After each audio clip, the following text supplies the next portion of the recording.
Para mais audiolivros, inscreva-se no canal e curta o vídeo. Primeira noite era uma noite maravilhosa. Uma noite tal como só é possível quando somos jovens, caro leitor. O céu estava tão estrelado, um céu tão luminoso, que ao olhá-lo seríamos obrigados a nos perguntar infalivelmente, como pode viver sob um céu assim toda sorte de gente irritadiça e caprichosa? Esse também é um questionamento de quem é jovem, caro leitor, muito jovem, mas que Deus o possa inspirar-lhe muitas vezes. Falando sobre toda sorte de senhores irritadiços e caprichosos, eu não podia deixar de recordar minha boa conduta durante todo aquele dia. Desde bem cedo começou a me afligir uma tristeza singular. Pareceu-me de repente que eu, um solitário, estava sendo abandonado por todos e que todos se afastavam de mim. Claro, qualquer um teria o direito de perguntar: mas quem são esses todos? Porque já faz 8 anos que moro em Petersburgo, e não consegui estabelecer quase nenhuma relação. Mas para que preciso de relações? Eu já conheço toda Petersburgo sem isso. Aí está porque me parecia que todos me abandonavam quando toda Petersburgo se levantou e partiu de repente para o campo. Comecei a ter medo de ficar sozinho e vaguei durante 3 dias inteiros pela cidade numa tristeza profunda, sem entender absolutamente o que se passava comigo. Quer fosse para Nevsky, a mais famosa avenida de São Petersburgo, que serviu de cenário para a novela Avenida Nevsky, 1835, de N.V. Gogol, 1809 a 1852. N do T, quer fosse para o jardim, quer vagasse pela marginal do rio. O Jardim de Verão e a marginal do rio Nieva são dois dos mais belos pontos turísticos da cidade. N daí, não havia um só rosto daqueles que me acostumara a encontrar naqueles lugares, na hora habitual, o ano inteiro. Claro, eles não me conhecem, mas eu os conheço. Eu os conheço intimamente, já quase fixei suas fisionomias. Agrada-me admirá-los quando estão felizes, e me entrego à melancolia quando se tornam sombrios. Quase travei amizade com um velhinho que encontro todo santo dia, na hora habitual, no Fontanka, canal que atravessa São Petersburgo. N da é de uma fisionomia muito grave, pensativa, murmura sempre pelo nariz e agita a mão esquerda, e na direita traz uma bengala nodosa e longa com empunhadura dourada. Ele até me nota e tem simpatia por mim. Se acontecer de eu não estar na hora habitual naquele lugar do Fontanka, estou certo de que a melancolia o atacará. Aí está porque às vezes nós quase saudamos um ao outro, sobretudo quando ambos estamos de bom humor. Há pouco tempo, quando ficamos 2 dias inteiros sem nos ver e nos encontramos no terceiro, já íamos tirar os chapéus, mas felizmente nos recobramos a tempo. Baixamos os braços e com simpatia passamos um pelo outro. As casas também são minhas conhecidas. Quando caminho, é como se todas avançassem para a rua em minha direção, olhassem para mim com todas as suas janelas e quase dissessem: bom dia, como vai a sua saúde? Eu estou bem, graças a Deus, e em maio vão me aumentar um andar. Ou, como está a sua saúde? Amanhã vão me reformar. Ou, eu quase me queimei e fiquei mesmo assustada, etc. Dentre elas tenho minhas favoritas, minhas amigas íntimas. Uma delas deseja se tratar com um arquiteto neste verão. De propósito começarei a passar todo o dia para que não a façam sofrer de algum modo. Que Deus a proteja. Mas nunca me esquecerei da história de uma linda casinha rosa claro. Era uma casinha de pedra tão agradável, olhava de forma tão acolhedora para mim, e de forma tão arrogante para suas vizinhas desajeitadas, que meu coração se alegrava quando me acontecia passar na sua frente. De repente, na semana passada, estava indo pela rua e, logo que olhei para minha amiga, ouvi um grito lastimoso. Pintaram-me com tinta amarela. Malvados. Bárbaros. Não tiveram pena de nada, nem das colunas, nem das cornijas, e minha amiga ficou amarela como um canário. Quase descarreguei a bilis por causa desse acontecimento, e até agora não tive coragem de ver minha pobre amiga desfigurada, que pintaram com a cor do Império Celestial, antiga denominação da China. Até a derrubada da monarquia, em 1912, a bandeira chinesa trazia a imagem de um dragão no interior de um círculo amarelo. N da E. Agora você entende, leitor, de que modo eu travei relações com toda Petersburgo. Já disse que uma inquietude me atormentara por 3 dias inteiros, até que me dei conta de sua causa. Na rua me sentia mal, esse não estava, aquele também não, e o outro onde é que se meteu? E em casa eu ficava fora de mim. Fiquei me questionando por 2 noites, o que estará faltando em meu canto?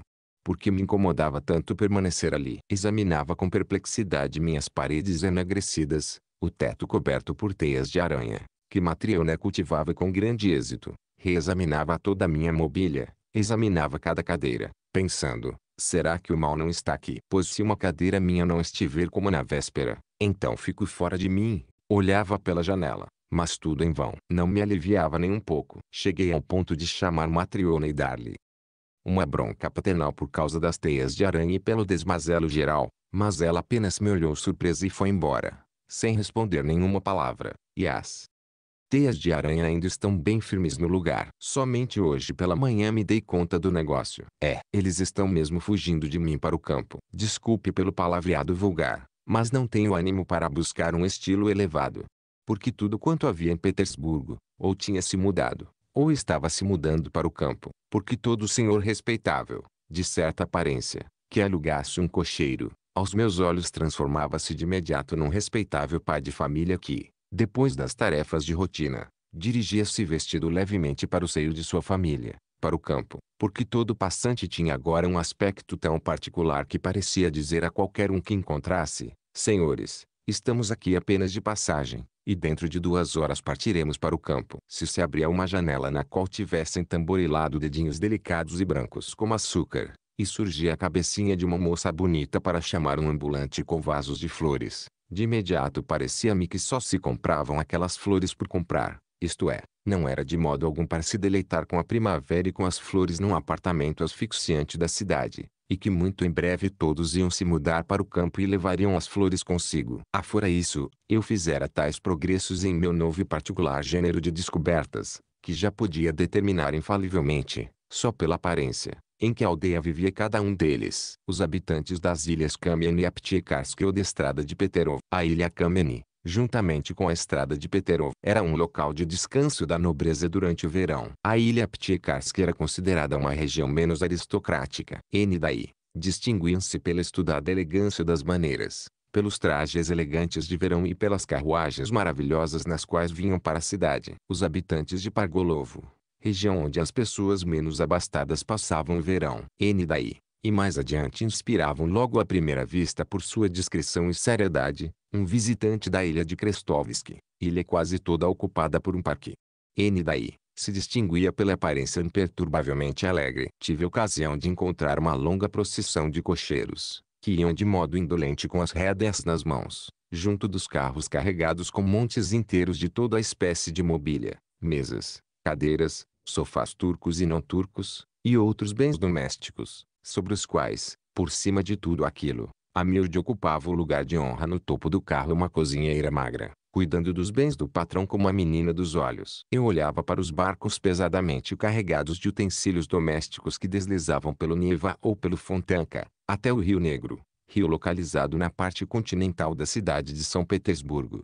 Daí, as ilhas, carros e barcos se multiplicavam por 10, por 100, diante dos meus olhos. Parecia que tudo se levantara e partira, que tudo se mudava em caravanas inteiras para o campo. Parecia que toda Petersburgo ameaçava transformar-se num deserto, de modo que no final me sentia envergonhado, ofendido e desolado. Eu absolutamente não tinha como nem por que ir para o campo. Estava pronto para partir com qualquer carro, com qualquer senhor de aspecto respeitável que alugasse um cocheiro, mas nenhum, absolutamente ninguém me convidara. Era como se tivessem se esquecido de mim, como se eu fosse de fato um estranho para eles. Andei muito e por muito tempo, tanto que, como é meu costume, consegui esquecer completamente onde estava, e de repente me achei nos limites da cidade. Súbito fiquei feliz e atravessei a barreira num golpe. Passei entre campos semeados e prados sem perceber o cansaço, apenas sentindo com todo o meu corpo que um fardo qualquer se desprendia de minha alma. Todos os passantes olhavam para mim de um modo tão acolhedor que decisivamente quase me cumprimentavam.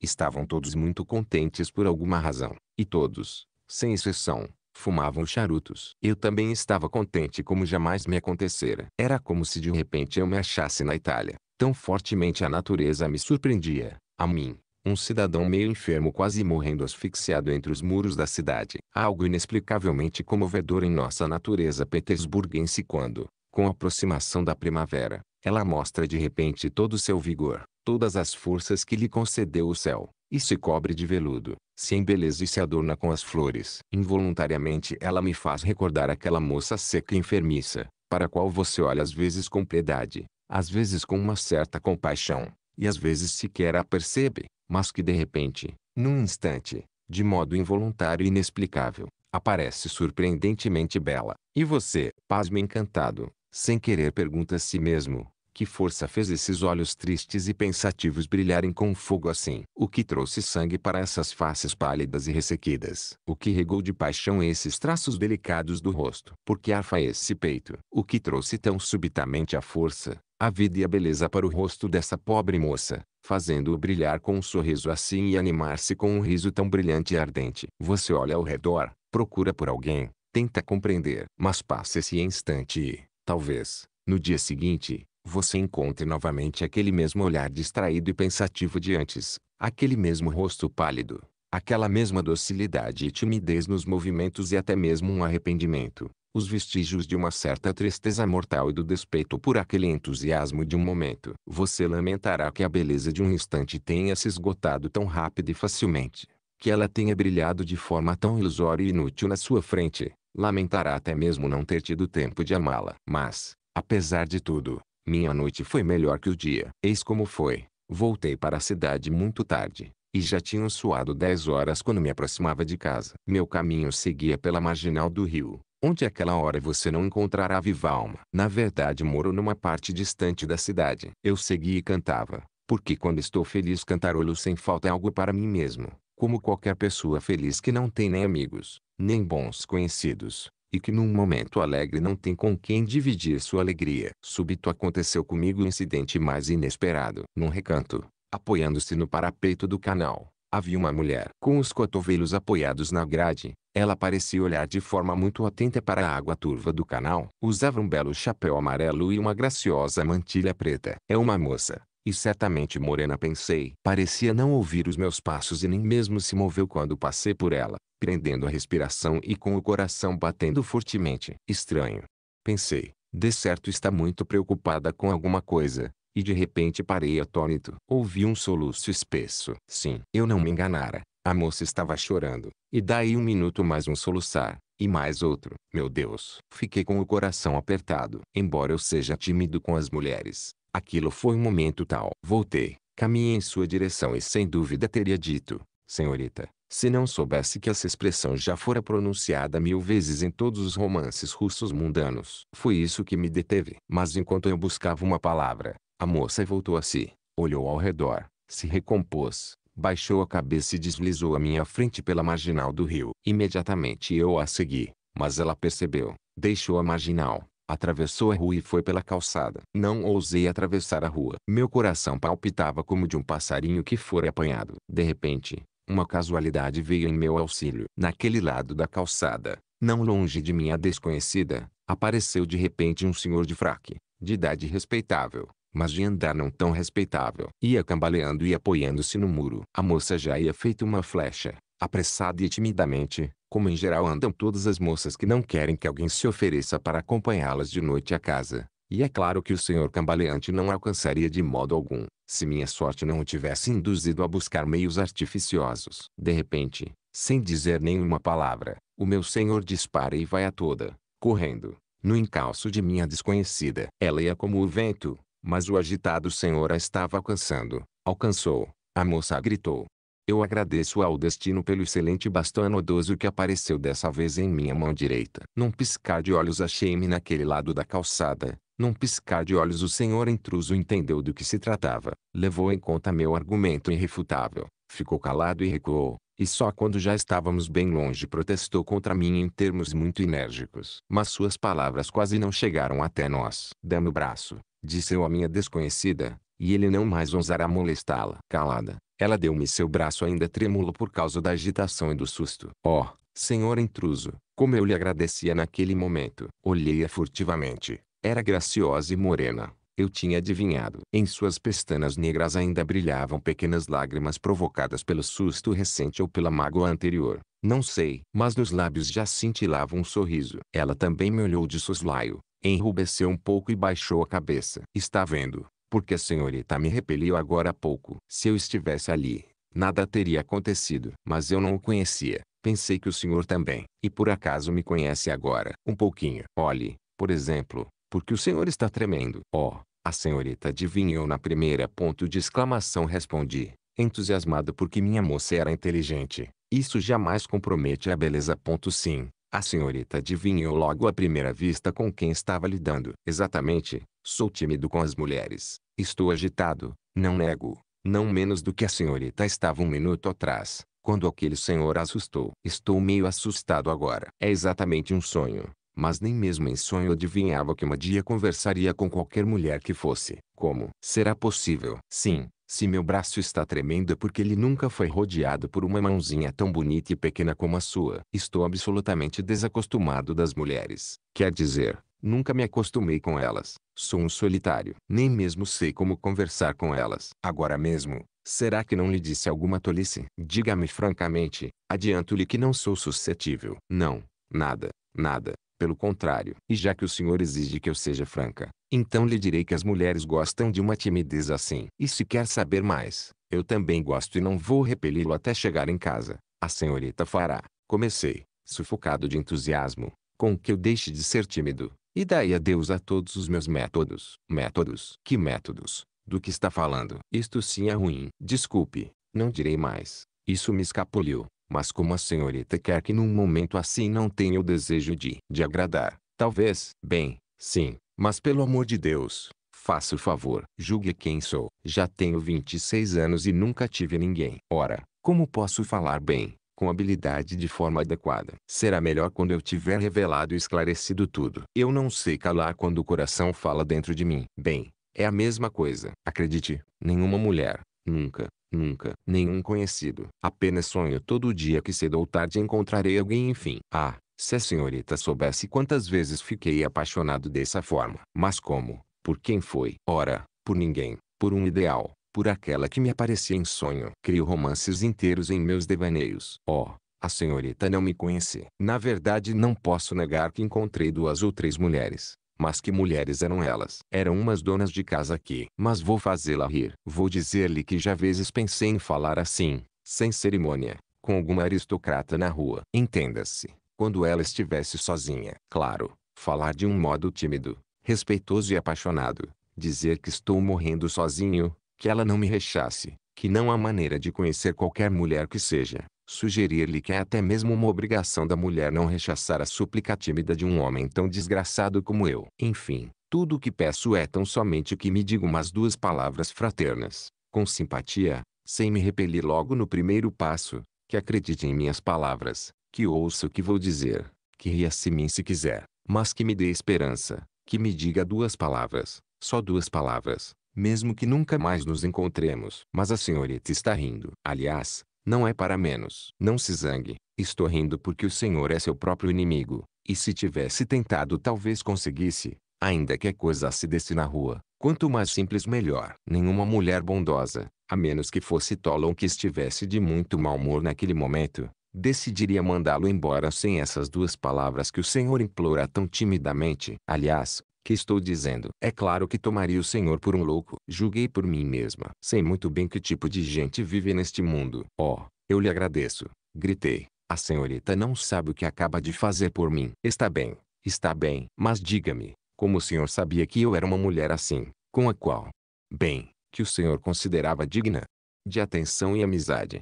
Numa palavra, não uma dona de casa, como o senhor denomina. Por que decidiu se aproximar de mim? Por quê? Por quê? Mas a senhorita estava sozinha. Aquele senhor era demasiado atrevido. E agora à noite, convenha que aquilo era um dever. Não, não. Antes disso, ali, do outro lado da rua, o senhor já queria se aproximar de mim, não é? Ali, do outro lado. Bem, na verdade não sei responder. Temo que, sabe, hoje eu estava tão feliz. Andava, cantava. Estava nos arredores da cidade. Nunca tivera momentos tão felizes. A senhorita.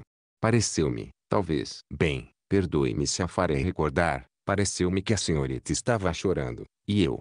Eu não podia ouvir aquilo. Meu coração ficou apertado. Oh, meu Deus. Bem, será que eu não podia ter pena da senhorita? Será que era pecado sentir pela senhorita uma fraterna compaixão? Desculpe, eu disse compaixão. Bem, sim, numa palavra. Será que podia tê-la ofendido por pensar involuntariamente em me aproximar da senhorita? Pare, basta, não fale. Disse a moça, que baixou a cabeça e apertou o meu braço. Eu mesma sou culpada de ter falado nisso, mas estou contente por não ter me enganado a seu respeito.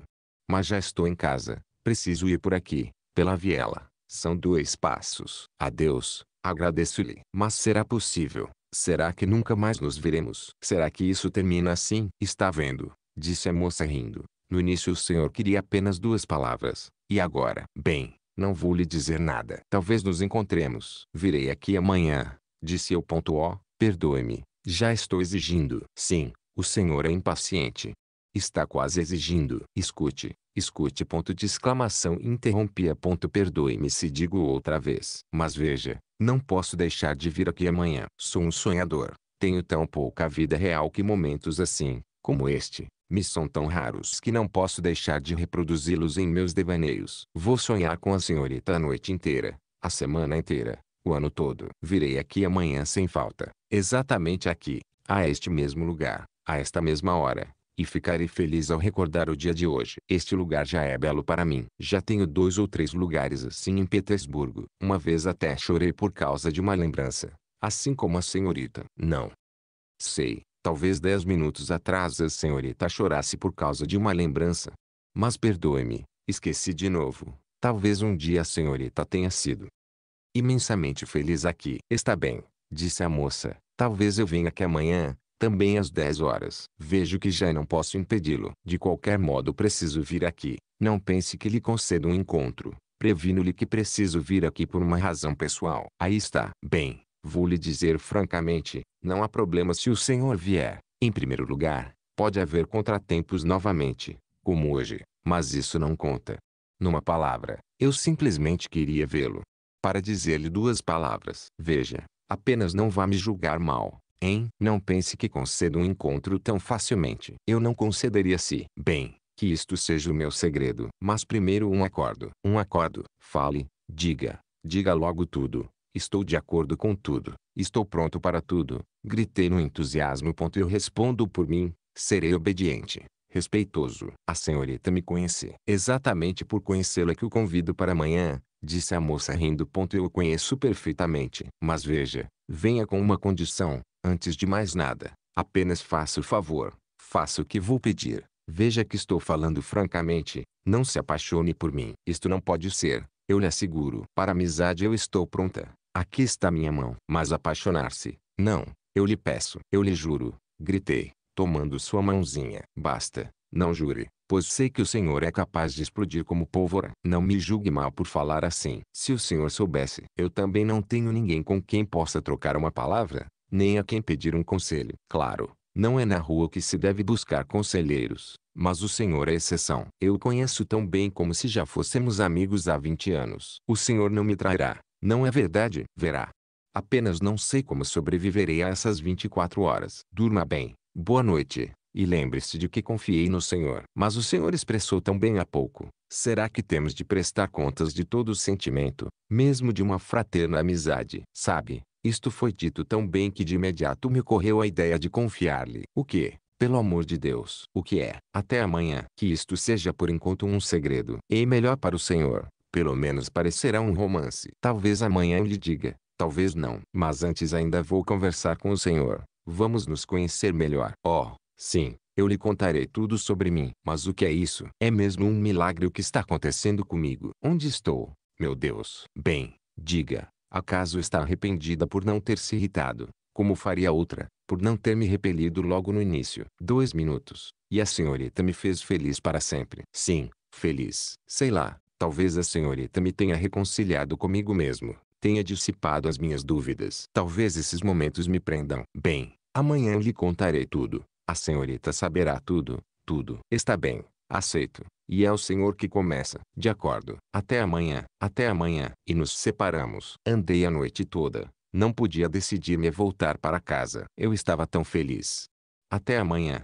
Segunda noite. Bem, aqui estamos. Ponto de exclamação, disse ela, rindo e apertando-me ambas as mãos. Já estou aqui há 2 horas. A senhorita não sabe como passei todo este dia. Sei.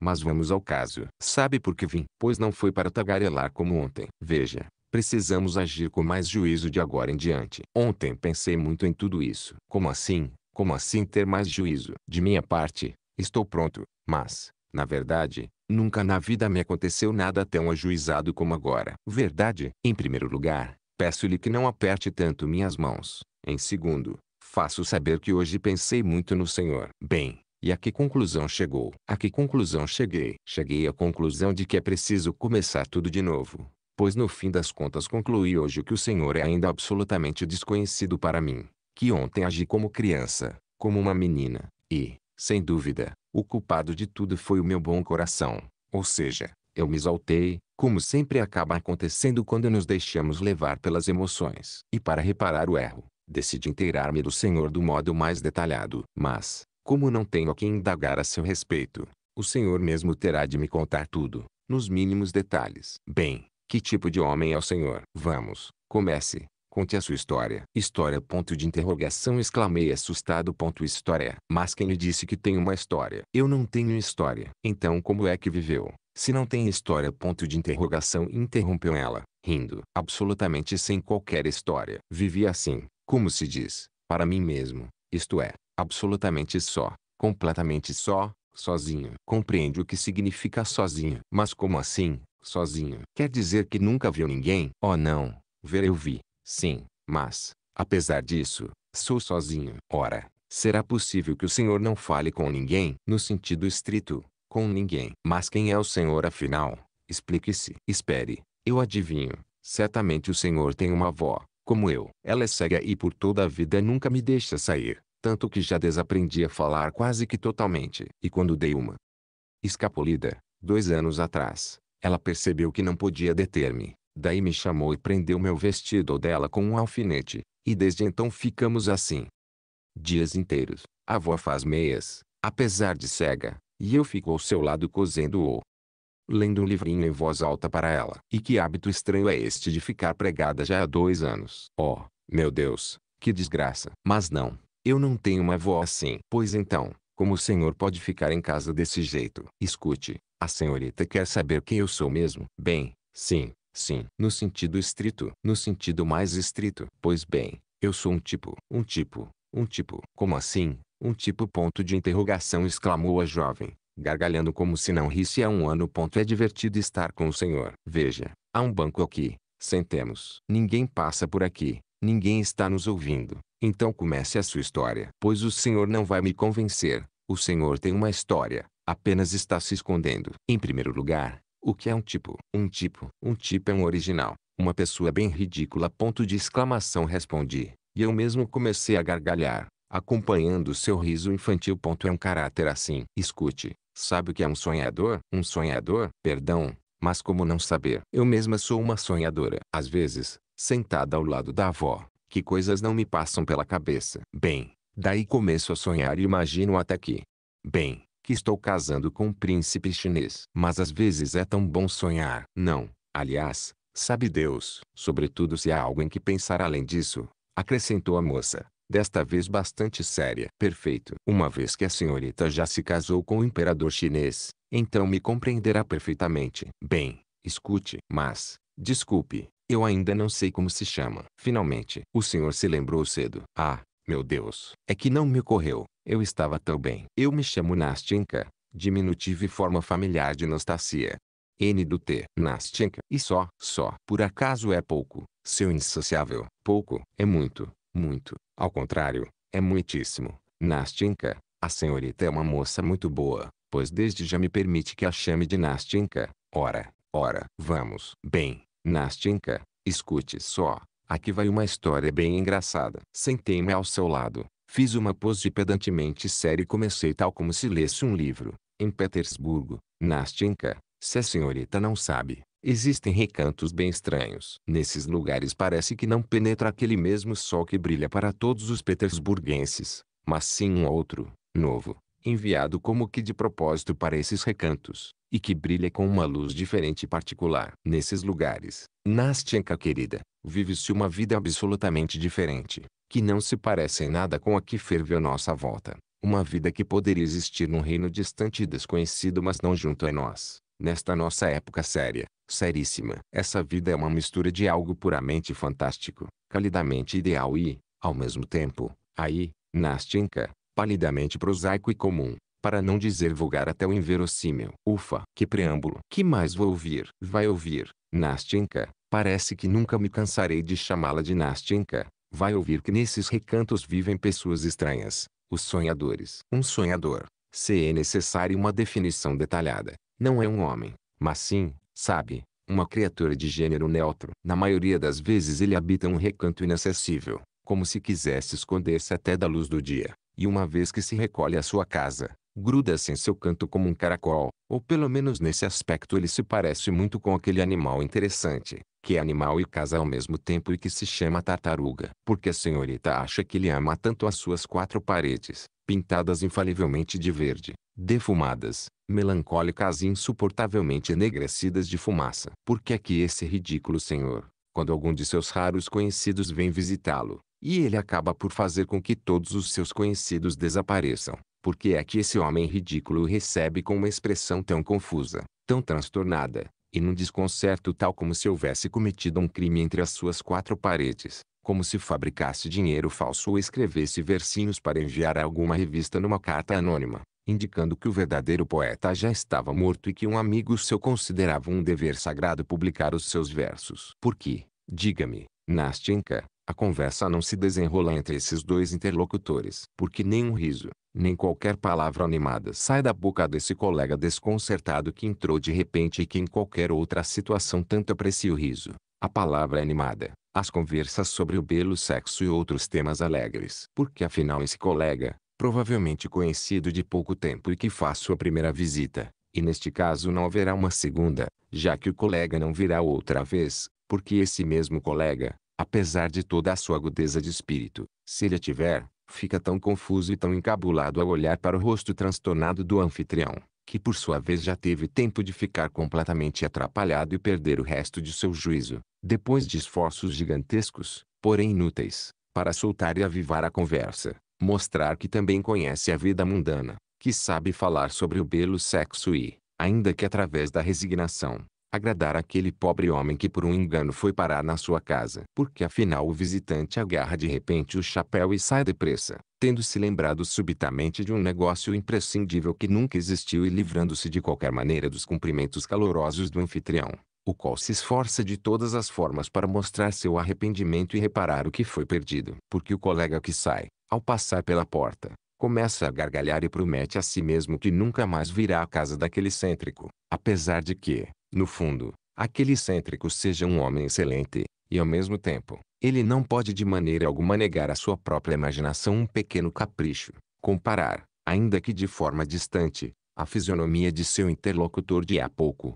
durante todo o tempo de visita, com o aspecto de um desgraçado gatinho que tivesse sido maltratado por crianças, aterrorizado e ferido de todas as maneiras, depois de o terem agarrado covardemente e o atordoarem ao extremo, mas que afinal fugira delas para debaixo da mesa, para a escuridão, e ali, por uma hora inteira, é forçado a eriçar o pelo, a bufar e lavar seu ultrajado focinho com ambas as patas, e ainda por muito tempo depois disso, contemplar com hostilidade a natureza, a vida e até mesmo os restos do almoço do dono, guardados para ele por uma criada piedosa. Escute, interrompeu ela, que o tempo todo me ouvirá espantada, com a boquinha e os olhos abertos. Escute, eu absolutamente não sei por que razão aconteceu tudo isso e por que exatamente o senhor me dirige perguntas tão engraçadas. O que sei com certeza é que todos esses incidentes aconteceram infalivelmente com o senhor, palavra por palavra. Sem dúvida, respondi, com a mais séria expressão. Bem, se não há dúvida, então continue, respondeu Nastenka, pois quero muito saber como isso termina. A senhorita quer saber, Nastenka, o que é que fazia em seu canto nosso herói, ou, melhor dizendo, eu, pois o herói de toda esta coisa sou eu, minha própria e modesta pessoa. A senhorita quer saber por que razão fiquei tão perturbado e perdido um dia inteiro por causa da inesperada visita de um colega. A senhorita quer saber por que razão fiquei tão sobressaltado e ruborizado quando abriram a porta de meu quarto, porque eu não soube como receber o visitante e sucumbi tão vergonhosamente sob o peso de minha própria hospitalidade. Bem, sim. Sim, ponto de exclamação, respondeu Nastenka. Aí é que está a questão. Escute, o senhor fala maravilhosamente, mas será que não pode falar de uma maneira menos maravilhosa? O senhor fala exatamente como se lesse um livro. Nastenka. Ponto de exclamação, respondi, com voz grave e sonora, quase sem deter o riso. Nastenka querida, eu sei que falo de maneira maravilhosa, mas desculpe, não sei falar de outro modo. Agora, querida Nastenka, agora pareço o espírito do rei Salomão, que ficou 1000 anos numa caixa lacrada com 7 selos, os quais foram finalmente retirados. Agora, querida Nastenka, quando nos encontramos novamente depois de tão longa separação, porque eu a conheço há muito tempo, Nastenka, porque há muito tempo procurava alguém, e isso é um sinal de que procurava juntamente a senhorita e que estávamos fadados a nos encontrar neste momento. Agora em minha cabeça abriram-se milhares de válvulas e tenho de me derramar feito um rio de palavras, senão ficarei sufocado. Assim, peço que não me interrompa, Nastenka, mas que escute de forma doce e resignada. De outro modo, me calarei. Não, não, não. De modo algum. Fale. Agora não direi uma palavra. Continuo. Existe uma hora do dia, minha amiga Nastenka, que eu amo extraordinariamente. É aquela hora em que terminam quase todos os negócios, obrigações e compromissos, e todos se apressam para casa a fim de jantar e deitar-se para descansar, e ainda no caminho eles inventam outros temas alegres para a tarde, a noite e todo o tempo livre restante. Nesta hora o nosso herói. Permita-me, pois, Nastenka, contar na terceira pessoa, porque é terrivelmente vergonhoso contar tudo isso na primeira pessoa. Assim, nesta hora o nosso herói, que também não estava à toa, segue os outros. Mas uma estranha sensação de contentamento cintila em seu rosto pálido e um pouco enrugado. Ele não olha com indiferença para o crepúsculo vespertino, que lentamente se apaga no céu frio de Petersburgo. Quando digo olha, estou mentindo. Ele não o olha, mas contempla como que inconscientemente, como se estivesse cansado ou ocupado naquela mesma hora com alguma outra coisa, um objeto mais interessante, tanto que apenas de modo fugaz, quase sem querer, ele pode conceder tempo a tudo em redor. Está contente porque acabou, até o dia seguinte, com os negócios, que para ele são enfadonhos, e está feliz como um estudante que acabaram de liberar do período escolar para os jogos e travessuras preferidos. Olhe furtivamente para ele, Nastenka. Verá de imediato que a sensação de alegria já agiu de modo favorável sobre seus nervos débeis e sobre a fantasia morbidamente excitada. Então ele pensou em algo. Acha que é no jantar, na tarde de hoje, o que ele tanto olha para aquele senhor de aspecto respeitável, que saúda de maneira pitoresca a dama que passa à sua frente numa brilhante carruagem com cavalos velozes. Não, Nastenka, pois agora não lhe interessam essas miudezas. Agora ele é rico de sua própria vida. De algum modo ficou rico de repente. E não foi em vão que um raio de despedida do sol que se apaga apareceu tão alegremente diante dele e despertou em seu coração um enxame inteiro de sensações. Agora ele quase não repara naquele caminho no qual antes a mais simples miudeza podia chocá-lo. Agora adeus à fantasia. Se a senhorita leu Zhukovsky,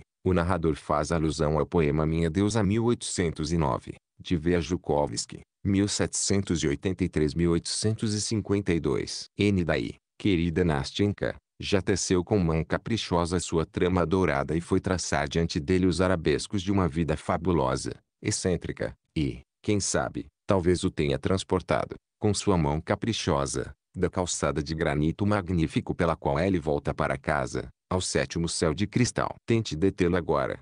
Pergunte-lhe subitamente, onde está agora? Por que ruas andou? De certo ele não se lembraria de nada, nem por onde andou, nem onde está agora. E, enrubescido de despeito, inventaria alguma coisa para salvar as conveniências. Aí está porque ele tremeu tanto, quase gritou e olhou ao redor com espanto quando uma velhinha muito respeitável deteve-o de modo cortês, no meio da calçada, e começou a indagá-lo sobre o caminho que ela havia perdido. Franzindo o senho de despeito, ele segue adiante quase sem perceber que mais de um transeunte sorriu ao vê-lo e voltou-se para segui-lo com o olhar, e que uma menininha, que timidamente lhe deu passagem, começou a rir sonoramente depois de fitar com olhos arregalados o seu largo sorriso contemplativo e os gestos de suas mãos. Mas aquela mesma fantasia arrebatou tudo em seu vôo jovial. A velhinha, os transeuntes curiosos, a menina que ria e os sujeitos que jantavam ali, em suas barcas que enchiam o Fontanka. Suponhamos que nesta hora passasse por ali o nosso herói. Maliciosamente ela envolveu em sua trama tudo e a todos, como moscas na teia de aranha. E com esta nova conquista o excêntrico foi para sua toca consoladora. Já sentou-se para jantar, já terminou de comer e só voltou a si quando a pensativa e eternamente taciturna matriona, que lhe servia, já recolhera tudo da mesa e lhe dera o cachimbo. Ele despertou e com surpresa percebeu que já havia acabado de jantar por completo, sem absolutamente se dar conta de como isso acontecera. No quarto a escuridão, em sua alma o vazio e a tristeza, um reino inteiro de sonhos desmoronara ao seu redor, desmoronara sem deixar vestígio, sem ruído e estrondo, passou como um devaneio, e ele mesmo não se lembra do que sonhou. Mas uma sensação obscura, que agitou seu peito com leves pontadas, um desejo novo e sedutor faz cócegas e provoca a sua fantasia, invocando furtivamente um enxame inteiro de novos espectros. No pequeno quarto reina o silêncio, o isolamento e a indolência acariciam-lhe a imaginação. Esta se inflama levemente, e levemente começa a ferver, tal como a água na cafeteira da velha matriona, que, impassível, ocupa-se ali ao lado, na cozinha, preparando o seu café caseiro. E eis que a imaginação se desgarra em leves explosões, e um livro apanhando sem propósito e ao acaso cai das mãos do meu sonhador, sem que ele tenha alcançado a terceira página. Sua imaginação está novamente afinada, excitada, e de repente outra vez um mundo novo, uma vida nova e encantadora brilha diante dele em sua perspectiva radiante. Um novo sonho é uma nova felicidade, uma nova dose de veneno delicado e sensual. Oh, que lhe importa a nossa vida real? Para seu olhar seduzido, Nastinka, a senhorita e eu vivemos de forma tão indolente, vagarosa e débil. Para seu olhar, somos todos tão infelizes com nosso destino, padecemos tanto em nossa vida. E realmente, veja como de fato, logo à primeira vista, tudo entre nós é frio, sombrio, e irritante mesmo. Coitados! Pensa o meu sonhador. E não é de admirar que pense isso. Veja esses espectros mágicos, que de forma tão encantadora, tão caprichosa, tão ilimitada e ampla se formam diante dele num quadro tão mágico e animado, onde no primeiro plano, como primeiro personagem, está, é claro, ele mesmo, o nosso sonhador em sua estimada pessoa. Veja que incidentes variados, que enxame infinito de ilusões exaltadas. Talvez a senhorita pergunte, com o que ele sonha? Mas para que perguntar isso? Ora, contudo, com o papel de um poeta inicialmente não reconhecido mas depois coroado, com a amizade de Hoffmann, e T. Hoffmann, 1776 a 1822, um dos maiores escritores do romantismo alemão. N. do T. A Noite de São Bartolomeu, matança de huguenotes pelos católicos ocorrida em 24 de agosto de 1572, em Paris. Esse acontecimento serviu de base para diversas obras literárias, como o romance Rainha Margot, 1845, de Alexandre Dumas, 1802 a 1870. N. do T. de Anna Vernon, personagem do romance Robbie Roy, 1817, de Walter Scott, 1771 a 1832. N. daí, com o papel de herói na tomada de Kazan por Ivan Vassilievich, Ivan, o Terrível, considerado o mais cruel czar russo. O acontecimento citado ocorreu em outubro de 1553, após um violento cerco que durou cerca de um mês e meio. N. daí, Clara Mowbray, personagem do romance St. Ronan Swell, 1823, de Walter Scott. N. daí, Ralph Edens, personagem do romance The Art of Midlothian, 1818, de Walter Scott. N. daí, Hus diante do Concílio dos Prelados, Janus, reformador religioso tcheco e inspirador de um movimento nacional de libertação de seu país. Entrou em conflito com o Papa e com o imperador alemão. Foi considerado herege pelo Concílio de Constância e condenado à morte na fogueira em 1414. N. daí, a insurreição dos mortos em Roberto, lembra-se da música. Cheira ao cemitério, Roberto, o Diabo, 1831, ópera de Giacomo Meyerbeer, 1791 a 1864. O narrador faz alusão ao tema musical lúgubre da cena em que transcorre o exorcismo das almas. Essa ópera foi apresentada em São Petersburgo por uma companhia alemã, em 1843, sendo bastante ovacionada na época. N. daí, com Mina e Brenda, possíveis referências, respectivamente, ao poema Mina, 1818, de V. A. Zhukovsky, e a uma balada romântica de Ikoslov, 1779 a 1840. N. daí, pode tratar-se de duas personagens do romance Tipirate, 1821, de Walter Scott. N. do T. A Batalha de Berezina, batalha ocorrida em fins de 1812 que selou a vitória da Rússia sobre as tropas de Napoleão. N. daí, a leitura de um poema na casa da Condessa V. A. D. A. Talvez Ekaterina Romainova Vorontsova da Chikova, 1743 a 1810, que presidiu a Academia de Ciências e a Academia Russa. No biênio 1783 a 84, por iniciativa sua, foi fundada a revista O Interlocutor dos Amantes da Língua Russa. N. Daí, Danton, Georges Jacques Danton, 1759 a 1794, ativista da Revolução Francesa. N. Daí, Cleópatra e sua amante, morte do poema Noites Egípcias, que integra a novela de mesmo nome, de S. Pushkin, 1799 a 1837. N. Daí, A Casinha de Colona, título de poema de Pushkin. N. Daí, Seu Recanto, e ao lado a criatura querida que o escuta numa tarde de inverno com a boquinha e os olhinhos abertos, tal como a senhorita me escuta agora, meu pequeno anjo. Não, Nastenka, que importa a ele, que importa a ele, a esse ocioso sensual, nesta vida que a senhorita e eu queremos. Pensa que é uma vida pobre, penosa, sem adivinhar que talvez algum dia lhe soará uma hora triste em que, em troca de um só dia desta vida triste, ele dará todos os seus anos de fantasia, e nem será pela alegria ou pela felicidade, e nem mesmo vai querer escolher nessa hora de tristeza, arrependimento e dor desenfreada. Mas por enquanto ela ainda não chegou, essa hora terrível, e ele não deseja nada porque está acima dos desejos, porque tem tudo consigo, porque está saciado, porque ele é o próprio artista de sua vida a cria a cada momento segundo um novo arbítrio. E tão fácil e naturalmente cria-se esse mundo fantástico, fabuloso. Como se tudo isso realmente não fosse um espectro. É verdade,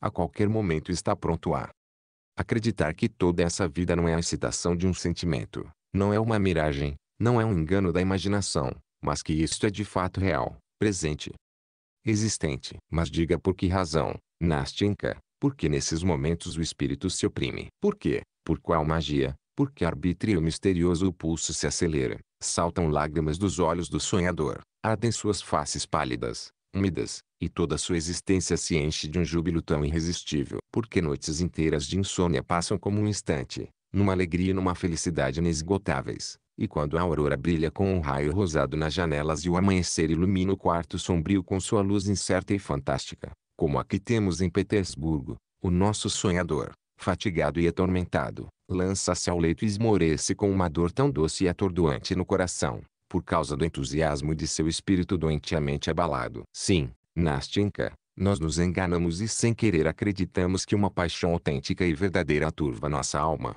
sem querer acreditamos que há algo vivo, palpável, em nossas ilusões imateriais. E veja que engano. Eis, por exemplo, que o amor entrou em seu peito com toda a sua alegria inesgotável, com todos os seus suplícios fatigantes. Apenas olhe para ele e se convença. A senhorita acredita, Nastenka querida, ao vê-lo, que ele nunca conheceu aquela que tanto amou em seus sonhos frenéticos. Será possível que só tenha visto alguns fantasmas sedutores, que só tenha sonhado com essa paixão? Será que de fato eles não passaram de mãos dadas tantos anos de suas vidas, a sós, os dois, separados do mundo todo e unindo cada um o seu mundo, a sua vida, com a vida do outro? Não terá sido ela quem, numa hora tardia, quando chegou o momento da separação, não terá sido ela que estava deitada no peito dele, soluçando e sofrendo, sem perceber a tempestade que se desencadeava sob o céu áspero, sem perceber o vento que arrancava e arrastava lágrimas de seus cílios negros? Será que tudo isso foi um sonho?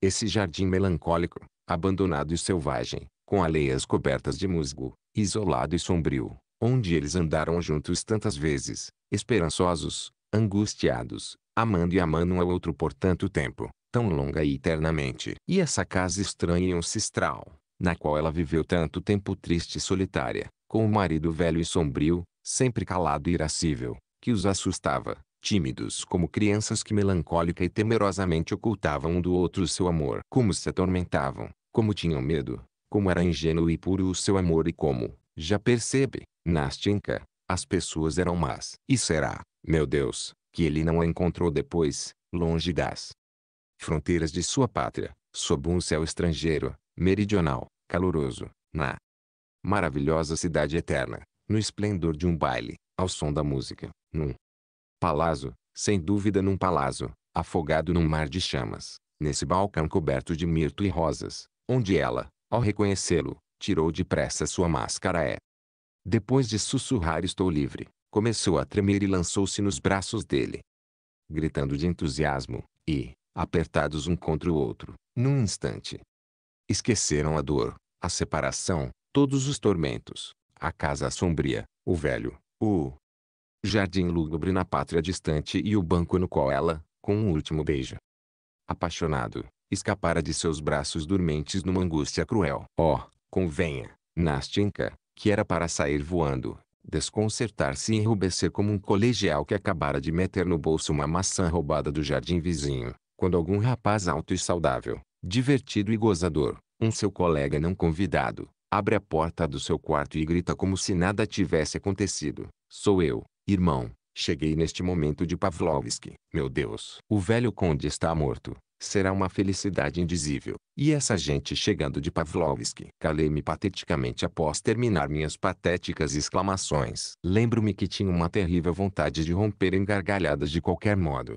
pois já sentia que em mim começava a remover-se algum diabinho hostil, que minha garganta começava a ficar presa, o queixo a contrair-se, e que mais e mais os meus olhos se umedeciam. Esperava que Nastenka, que me escutava com seus olhinhos inteligentes abertos, rompesse em gargalhadas com seu riso infantil e irresistivelmente alegre, e já me arrependia de ter ido tão longe, de ter contado em vão aquilo que há tanto tempo se acumulara em meu coração, aquilo sobre o que eu podia falar como se lesse um livro, porque há muito tempo tinha preparado a sentença sobre mim mesmo, e agora, confesso, não me abstive de lê-la, mesmo sem esperar que me entendessem. Mas, para minha surpresa, ela ficou calada. Pouco depois apertou-me ligeiramente as mãos e com tímida simpatia perguntou: "Será possível que o senhor tenha de fato passado assim toda a sua vida?" "Toda a vida, Nastenka", respondi. "Toda a vida, e parece que assim terminarei." "Não, isto não pode ser", disse ela inquieta. "Não será assim, dessa maneira,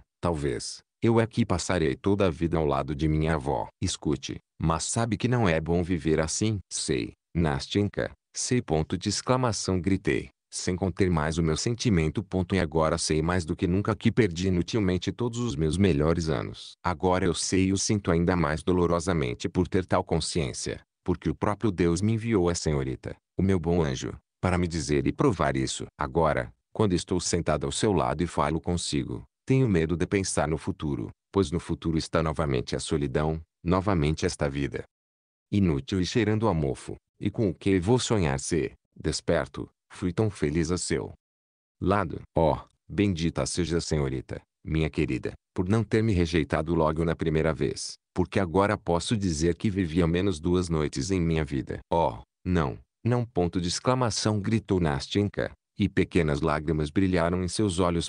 Não será mais assim, não vamos nos separar assim. O que são 2 noites? Oh, Nastenka, Nastenka, a senhorita sabe que me reconciliou por muito tempo comigo mesmo. Sabe que agora já não penso tão mal de mim mesmo como pensava em certos momentos. Sabe que, talvez, eu já não vá mais sofrer por ter cometido um crime e um pecado, pois uma vida assim é um crime e um pecado. E não pense que exagerei algo, pela graça de Deus, não pense isto, Nastenka, porque às vezes sou tomado por momentos de tanta tristeza, porque nesses momentos já começa a me parecer que nunca serei capaz de começar a viver uma vida autêntica, porque já me parecia que eu tinha perdido todo o tato, toda a noção do autêntico, do real, porque, enfim, eu maldizia a mim mesmo, porque depois de minhas noites fantásticas sou logo tomado por terríveis momentos de desilusão. Entretanto, sente-se que ao redor gira e ressoa uma multidão de pessoas no turbilhão da vida. Sente-se, vê-se como as pessoas vivem,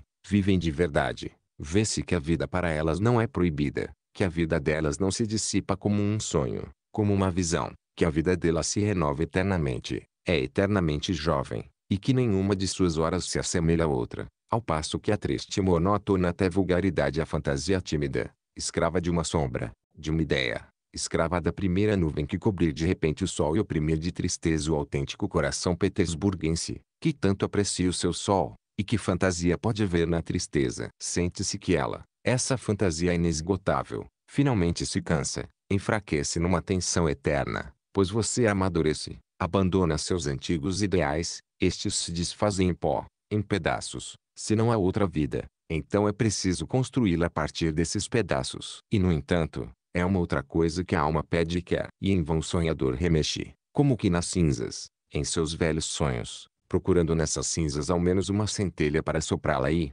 através do fogo renovador, aquecer o coração esfriado e ressuscitar novamente nele tudo que antes era tão belo, que tocava a alma, que fazia o sangue fervilhar, que arrancava lágrimas dos olhos e que iludia com toda a perfeição. Sabe a que ponto cheguei, Nastenka? Sabe que já estou obrigado a celebrar o aniversário de minhas sensações, o aniversário daquilo que antes era tão belo, daquilo que na realidade nunca aconteceu, porque esse aniversário é celebrado em memória daqueles mesmos sonhos tolos e incorpóreos, e devo fazer isto porque esses sonhos tolos não existem, pois não há nada para substituí-los, e os sonhos devem ser substituídos. Sabe que agora, em certos dias, gosto de lembrar e visitar aqueles lugares onde um dia fui infeliz do meu jeito. Gosto de construir meu presente de acordo com o que é irremediavelmente passado e sempre vagueio como uma sombra, sem necessidades e sem objetivos, melancólico e triste pelas ruas e pelos becos petersburguenses. Que recordações! Lembrar-me, por exemplo, que um ano atrás, exatamente aqui, exatamente nesta época, nesta mesma hora, por esta mesma calçada eu vagava tão sozinho e tão melancólico como agora. E lembrar-me que os sonhos de então eram tristes, e embora não fosse melhor, de algum modo sentia que viver era mais fácil, mais tranquilo, que não havia esse pensamento negro que agora se apegou a mim, que não havia esses remorsos lúgubres e sombrios que agora não dão descanso nem de dia nem de noite. E me pergunto, onde é que estão os seus sonhos? E balançando a cabeça, digo, como os anos voam depressa. E novamente me pergunto, mas o que você fez dos seus anos? Onde sepultou a sua melhor época? Você viveu ou não? Veja, digo a mim mesmo, veja como o mundo está ficando frio. Ainda passarão anos, e atrás deles virá a solidão sombria, virá a velhice trêmula com uma bengala, e atrás dela a tristeza e a melancolia. O seu mundo fantástico empalidecerá, os seus sonhos ficarão paralisados, sem vida e cairão como as folhas amarelas das árvores. Oh, Nastenka, será tão triste ficar sozinho, absolutamente sozinho, e não ter sequer o que lamentar, nada, absolutamente nada. Pois tudo o que se perdeu, tudo aquilo era nada, um zero estúpido e redondo, era só um sonho. Vamos, não me deixe mais compadecida. Ponto de exclamação, disse Nastenka, enxugando uma pequena lágrima que caiu de seus olhos. Agora acabou. Agora ficaremos juntos. Agora o que quer que aconteça comigo, nós nunca nos separaremos. Escute, sou uma moça simples, estudei pouco, apesar de minha avó ter me contratado um professor, mas, é verdade, eu entendo, porque tudo que o senhor me relatou agora eu mesmo vivi quando a avó me prendeu ao seu vestido. Claro, eu não contaria tão bem como o senhor contou. Eu não estudei, acrescentou ela timidamente, porque sentia ainda um certo respeito por meu discurso patético e meu estilo elevado. Mas estou muito feliz pelo senhor ter se aberto completamente para mim. Agora eu o conheço totalmente, sei tudo. E sabe de uma coisa? Quero contar-lhe a minha história, toda, com franqueza, e depois disso o senhor me dará um conselho. O senhor é um homem muito inteligente, promete que me dará esse conselho? Ah, Nastenka, respondi, eu nunca fui conselheiro, muito menos um conselheiro inteligente, mas agora vejo que se nós vamos viver sempre assim, então de certo modo será muito inteligente que cada um dê a outros muitos conselhos inteligentes. Bem,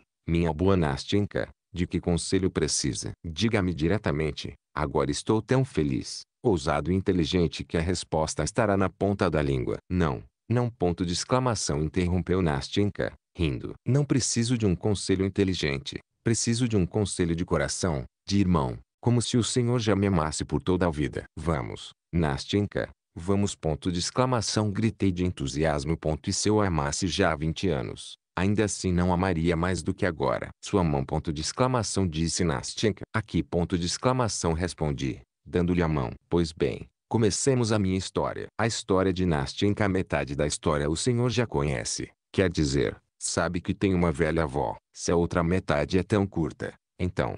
Interrompi, rindo. Cale-se e escute. Antes de tudo, uma condição. Não me interrompa, senão me atrapalho. Bem, escute calmamente. Tenho uma velha avó. Fui para sua casa quando era ainda uma menina muito pequena, porque minha mãe e meu pai tinham morrido. É de pensar que antes minha avó era rica, porque hoje se recorda de dias melhores. Ela me ensinou francês e depois contratou-me um professor. Quando eu tinha 15 anos, agora tenho 17, parei de estudar. Foi nessa época que fiz uma travessura. O que eu fiz não vou lhe dizer. Basta saber que o delito era pequeno. Uma manhã a avó me chamou e disse que, como era cega, não podia me vigiar. Então pegou um alfinete e prendeu meu vestido ao dela, dizendo que ficaríamos assim a vida toda se, entenda-se, eu não me comportasse melhor. Numa palavra, nos primeiros tempos não havia como me afastar, era trabalhar, ler, estudar, tudo ao lado da avó. Uma vez tentei usar de astúcia e convencer Fiocla a ficar no meu lugar. Fiocla é nossa criada.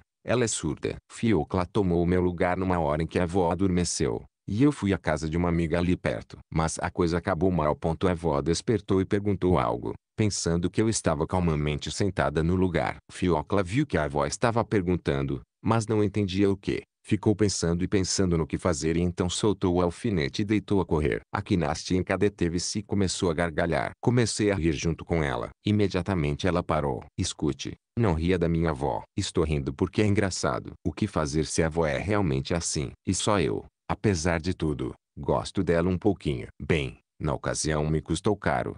Fui imediatamente colocada de volta no meu lugar e não pude mais me mexer nem um bocadinho. Ah, sim, esqueci de dizer ainda que nós temos, isto é, a avó tem uma casa, isto é, uma pequena casinha, 3 janelas ao todo, inteiramente de madeira e tão velha como a avó. Em cima há um mezanino, e então mudou-se para o mezanino um novo hóspede.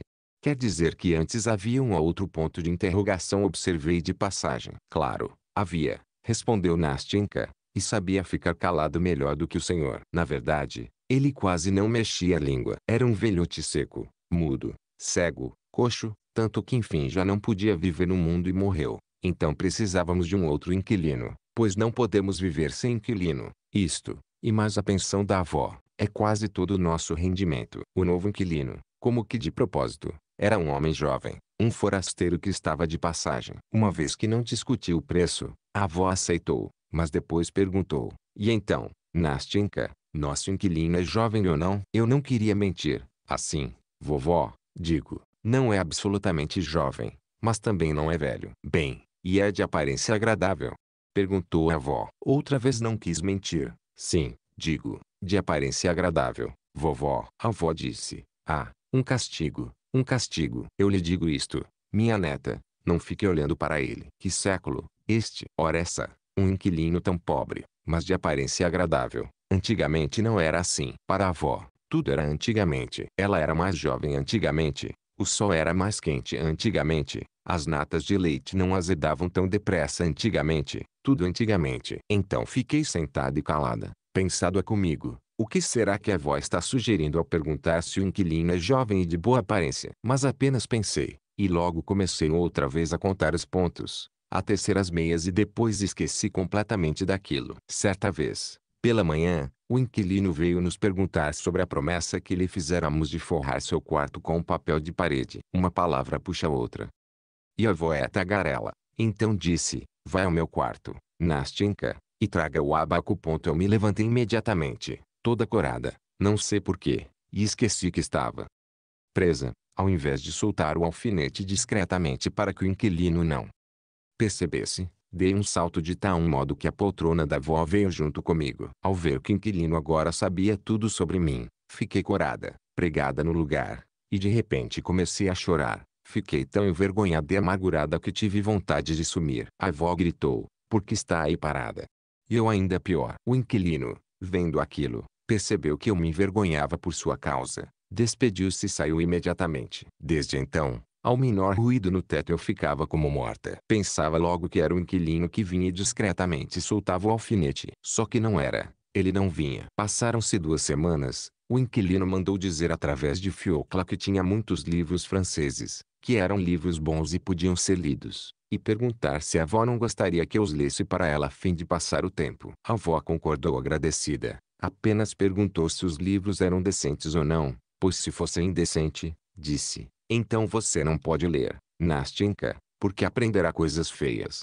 O que é que vou aprender, vovó? O que esses livros dizem? Ah, ponto de exclamação, disse. Eles contam como os jovens seduzem as moças de bem, como, sob o pretexto de quererem desposá-las, tiram-nas da casa dos pais e logo depois abandonam essas moças desgraçadas ao capricho do destino, e elas padecem da maneira mais deplorável. Eu, disse a avó, li muitos livros assim. E tudo é escrito de forma tão bela que você passa a noite ao ler. Então você, Nastinka, disse ela, veja, Não os leia. Mas que livros são esses que ele emprestou? São só romances de Walter Scott, vovó. Romances de Walter Scott. Mas não haverá aí algum galanteio? Veja lá. Será que ele não pôs aí algum bilhetinho de amor? Não, vovó, digo, nenhum bilhete. Mas olha debaixo da encadernação. Às vezes eles colocam na encadernação. Esses bandidos. Não, vovó. Debaixo da encadernação não há nada. Pois então está bem. Daí começamos a ler Walter Scott, e em cerca de um mês tínhamos lido quase a metade. Depois ele mandou ainda mais. Mandou Pushkin, e no final eu já não podia mais ficar sem livros e até parei de pensar que ia me casar com o príncipe chinês. As coisas estavam assim quando certa vez aconteceu de eu me encontrar com o nosso inquilino na escada. A avó tinha me mandado fazer algo. Ele parou, eu corei, ele também corou, mas no entanto começou a rir. Cumprimentou-me, perguntou sobre a saúde da avó e disse: "E então, leu os livros?" Eu respondi: "Li." "E de qual gostou mais?"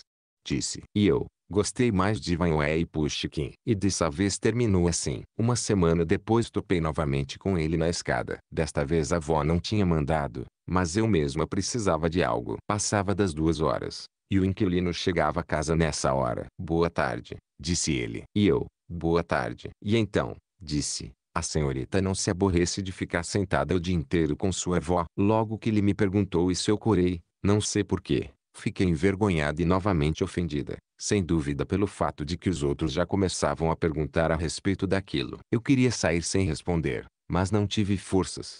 "Escute", disse ele, "a senhorita é uma boa moça. Desculpe por lhe falar assim, mas asseguro que lhe desejo bem mais do que sua avó. A senhorita não tem nenhuma amiga a quem possa visitar." Disse que não tinha nenhuma, que tivera uma, Mashenka, diminutivo de Maria. N do T, mas que ela tinha partido para Pskov.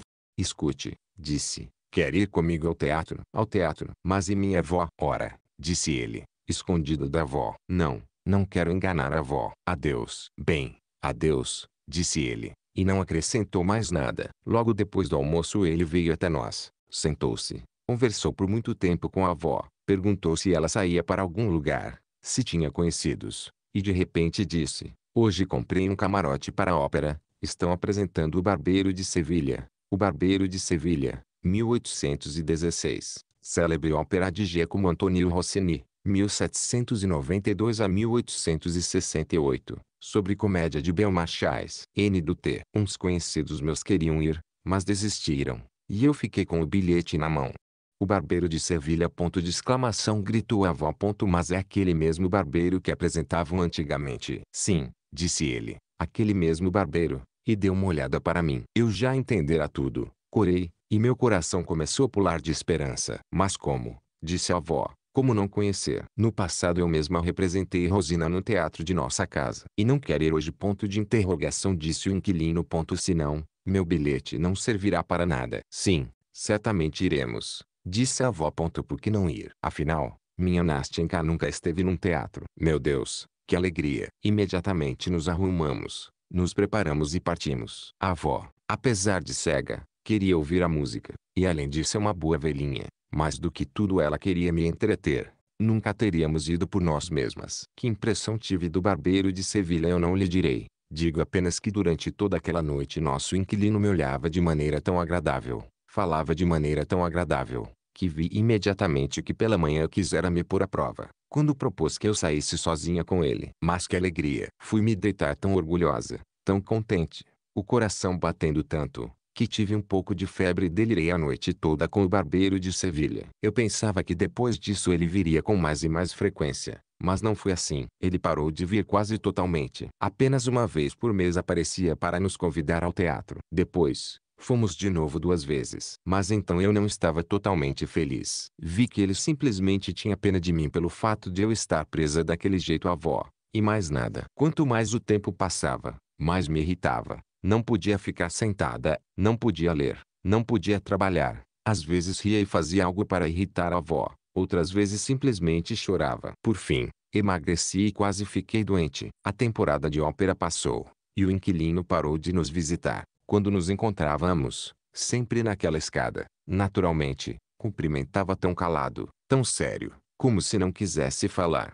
E quando ele já estava no patamar, eu ainda estava na metade da escada, vermelha como uma cereja, porque todo o meu sangue começava a subir para a cabeça quando o encontrava. Já estou quase no fim. Exatamente há um ano, no mês de maio, o inquilino apareceu e disse à avó que já resolvera seus negócios aqui e tinha de partir novamente para Moscou por um ano. Ao ouvir isso, empalideci e caí na cadeira como morta. A avó não percebeu nada, e ele, depois de declarar que nos deixava, despediu-se de nós e saiu. O que faço? Pensei, sofri, e enfim tomei uma decisão. Ele partiria no dia seguinte, e eu decidi que resolveria tudo à noite, quando a avó fosse dormir. E assim aconteceu. Juntei numa trouxa tudo quanto era vestido, toda a roupa branca de que precisava e, com a trouxa nas mãos, mais morta do que viva, subi para o mezanino. Acho que levei uma hora para subir a escada. Quando abri sua porta, ele soltou um grito ao me ver, pensando que era um fantasma, e correu para me dar água, pois mal me mantinha de pé. Meu coração batia tanto que a cabeça doía, e minhas ideias estavam confusas. Quando voltei a mim, comecei logo por colocar minha trouxa em sua cama. Sentei-me ao lado, cobri o rosto com as mãos e me desfiz em lágrimas. Ele, ao que parece, entendeu tudo num instante e ficou parado diante de mim, pálido, olhando-me de uma forma tão triste que meu coração se despedaçou. Escute, começou ele, escute, Nastenka, não posso fazer nada. Sou um homem pobre, por enquanto não tenho nada, nem mesmo um cargo satisfatório. Como iríamos viver se me casasse com a senhorita? Conversamos por muito tempo, e no fim me exasperei. Disse que não podia viver com a avó, que fugiria dela, que não queria que me prendessem com um alfinete e que, quisesse ele ou não, eu o acompanharia até Moscou, pois sem ele não podia viver. Vergonha, amor, orgulho, tudo falava em mim ao mesmo tempo. E por pouco não caí na cama em convulsões. Tinha tanto medo de uma recusa. Ele permaneceu sentado e calado alguns minutos, depois se levantou, aproximou-se de mim e tomou minha mão.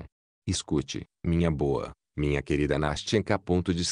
Começou ele entre lágrimas. Escute, juro-lhe que se algum dia eu estiver em condições de me casar, sem dúvida a senhorita fará a minha felicidade. Asseguro-lhe que apenas a senhorita pode fazer a minha felicidade. Escute, vou para Moscou e lá ficarei exatamente um ano. Espero arranjar meus negócios. Quando voltar, e se a senhorita não deixar de me amar, juro-lhe que seremos felizes. Agora é impossível. Eu não posso, não tenho o direito de prometer coisa alguma. Mas, repito, se dentro de um ano isto não acontecer, um dia acontecerá infalivelmente. É claro, no caso de a senhorita não preferir um outro, pois não quero nem me atrevo a prendê-la a uma palavra qualquer. Aí está o que ele me disse. E no dia seguinte partiu. Tínhamos estabelecido de comum acordo não dizer nenhuma palavra sobre isso à avó. Ele quis assim. Bem, e agora minha história está quase terminada. Passou exatamente um ano. Ele chegou. Está aqui já há 3 dias E o que? Gritei, na impaciência de ouvir o final. E até agora não apareceu. Respondeu Nastenka, parecendo reunir todas as suas forças. Nem sinal de vida. Aqui ela parou, ficou calada um instante, baixou a cabeça e, de repente, levando as mãos ao rosto, começou a soluçar de tal maneira que o meu coração se revirou com aqueles soluços. Eu não esperava de forma alguma semelhante desfecho. Nastenka. Comecei eu com voz tímida e cativante. Nastenka. Por Deus, não chore. Como a senhorita sabe? Talvez não tenha chegado ainda. Está aqui. Está aqui. Replicou Nastenka. Ele está aqui. Eu sei. Fizemos um acordo ainda naquela noite, na véspera da partida. Quando já disséramos tudo aquilo que lhe relatei, fizemos o acordo de vir passear aqui, exatamente nesta marginal do rio. Eram 10 horas, estávamos sentados neste banco. Eu já não chorava. Era doce ouvir o que ele dizia. Ele disse que logo depois da chegada viria à nossa casa aí, se eu não o rejeitasse, diríamos tudo à avó. Agora ele chegou, eu sei disso, mas não veio. Não veio. E novamente rompeu em lágrimas. Meu Deus. Mas será que não se pode remediar essa desgraça? Gritei, saltando do banco totalmente desesperado. Diga, Nastenka, será que eu não poderia ir até ele? Será que isto é possível? Disse ela, levantando de repente a cabeça. Não, certamente não. Observei, corrigindo-me. Mas isto sim, escreva uma carta. Não, isto é impossível. Isto não pode ser. Respondeu decidida, mas logo baixou a cabeça sem olhar para mim. Como não pode ser? Por que não? Continuei, agarrado à minha ideia. Sabe, Nastenka, não é uma carta qualquer. Há cartas e cartas. Ah, Nastenka, é isto. Confie em mim. Confie. Não vou lhe dar um mau conselho. É possível resolver tudo isso. A senhorita já deu o primeiro passo. Por que é que agora? Não pode ser. Não pode ser. Seria como se eu implorasse. Ah, minha boa Nastenka. Ponto de exclamação interrompia, sem disfarçar o sorriso. Não e não. Afinal, a senhorita tem o direito, pois ele lhe fez uma promessa. Sim, e a julgar por tudo, ele é um homem delicado. Ele procedeu bem. Continuei, entusiasmando-me mais e mais pela lógica dos meus próprios argumentos e convicções. Como foi que ele procedeu? Ele se prendeu com a sua promessa. Disse que não se casaria com ninguém além da senhorita. Caso viesse a se casar, já a senhorita ele deu plena liberdade para rejeitá-lo mesmo agora. Neste caso, a senhorita pode dar o primeiro passo. A senhorita tem o direito, tem a vantagem de até mesmo, por exemplo, dispensá-lo da palavra dada, se assim quiser. Escute, como o senhor escreveria? O quê? Ora, essa carta. Eu escreveria assim, caro senhor. E absolutamente necessário esse caro senhor. Absolutamente. E por que não? Penso que. Certo, certo. Adiante. Caro senhor. Perdoe-me se eu. Bem, não. Não é necessário nenhum perdão. Aqui o próprio fato justifica tudo. Escreva simplesmente. Escrevo-lhe. Desculpe-me por minha impaciência, mas durante um ano inteiro estive inebriada de esperança. Acaso sou culpada de não poder agora suportar sequer um dia de dúvida? Agora que o senhor chegou, talvez já tenha mudado suas intenções. Sendo assim, esta carta lhe dirá que eu não me queixo nem o culpo. Não o culpo por não ter domínio sobre o seu coração. Este é o meu destino. O senhor é um homem nobre. Não rirá nem sentirá despeito por estas linhas impacientes. Lembre-se que são escritas por uma pobre moça, que essa moça está sozinha, que ela não tem ninguém para ensiná-la ou aconselhá-la e nunca soube dominar seu coração. Mas perdoe-me se em minha alma, ainda que por um instante, tenha pairado uma dúvida. O senhor é incapaz de ofender, mesmo que em pensamento, aquela que tanto amou e ainda ama. Sim, sim. É exatamente assim que eu imaginava. Ponto de exclamação gritou Nastenka, e a alegria brilhou em seus olhos.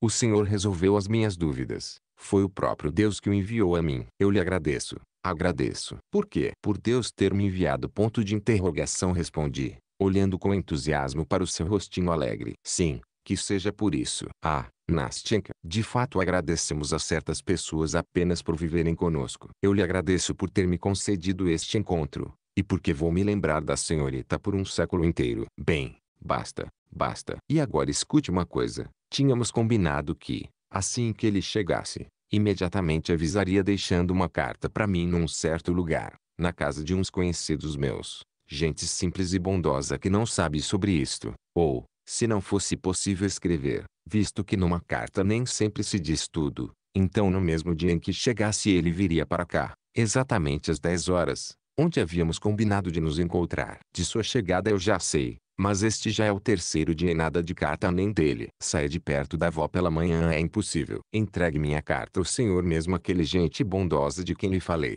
Eles logo a entregarão a ele, e, se houver resposta, o senhor mesmo a trará à noite, às 10 horas. Mas e a carta? E a carta? Antes é preciso escrever a carta. Talvez tudo isso só aconteça depois de amanhã. A carta? Respondeu Nastenka um pouco confusa. A carta. Mas ela não terminou de falar. Primeiro desviou de mim o seu rostinho, corou como uma rosa, e de repente senti em minha mão uma carta, pelo visto escrita há muito tempo, absolutamente pronta e selada. Uma recordação familiar, agradável e graciosa me passou pela cabeça. R.U.S.I.C.N.A. Na referência fala do personagem Fígaro no primeiro ato do Barbeiro de Sevilha. N do T. Comecei eu. Rosina. Ambos começamos a cantar, eu, quase a abraçando de entusiasmo, ela, corando tanto quanto possível e rindo em meio às lágrimas, que tremiam como pequenas pérolas em seus cílios negros. Bem, basta, basta. Agora Deus! Ponto de exclamação disse ela atropelando as palavras. Aqui está a carta, e aqui o endereço para onde levá-la. Adeus. Até a vista. Até amanhã. Ela apertou-me ambas as mãos com força. Saudou-me com a cabeça e fugiu como uma flecha para sua viela. Fiquei muito tempo ali, parado, seguindo-a com o olhar. Até amanhã, até amanhã. Me veio à mente quando ela sumiu de meus olhos.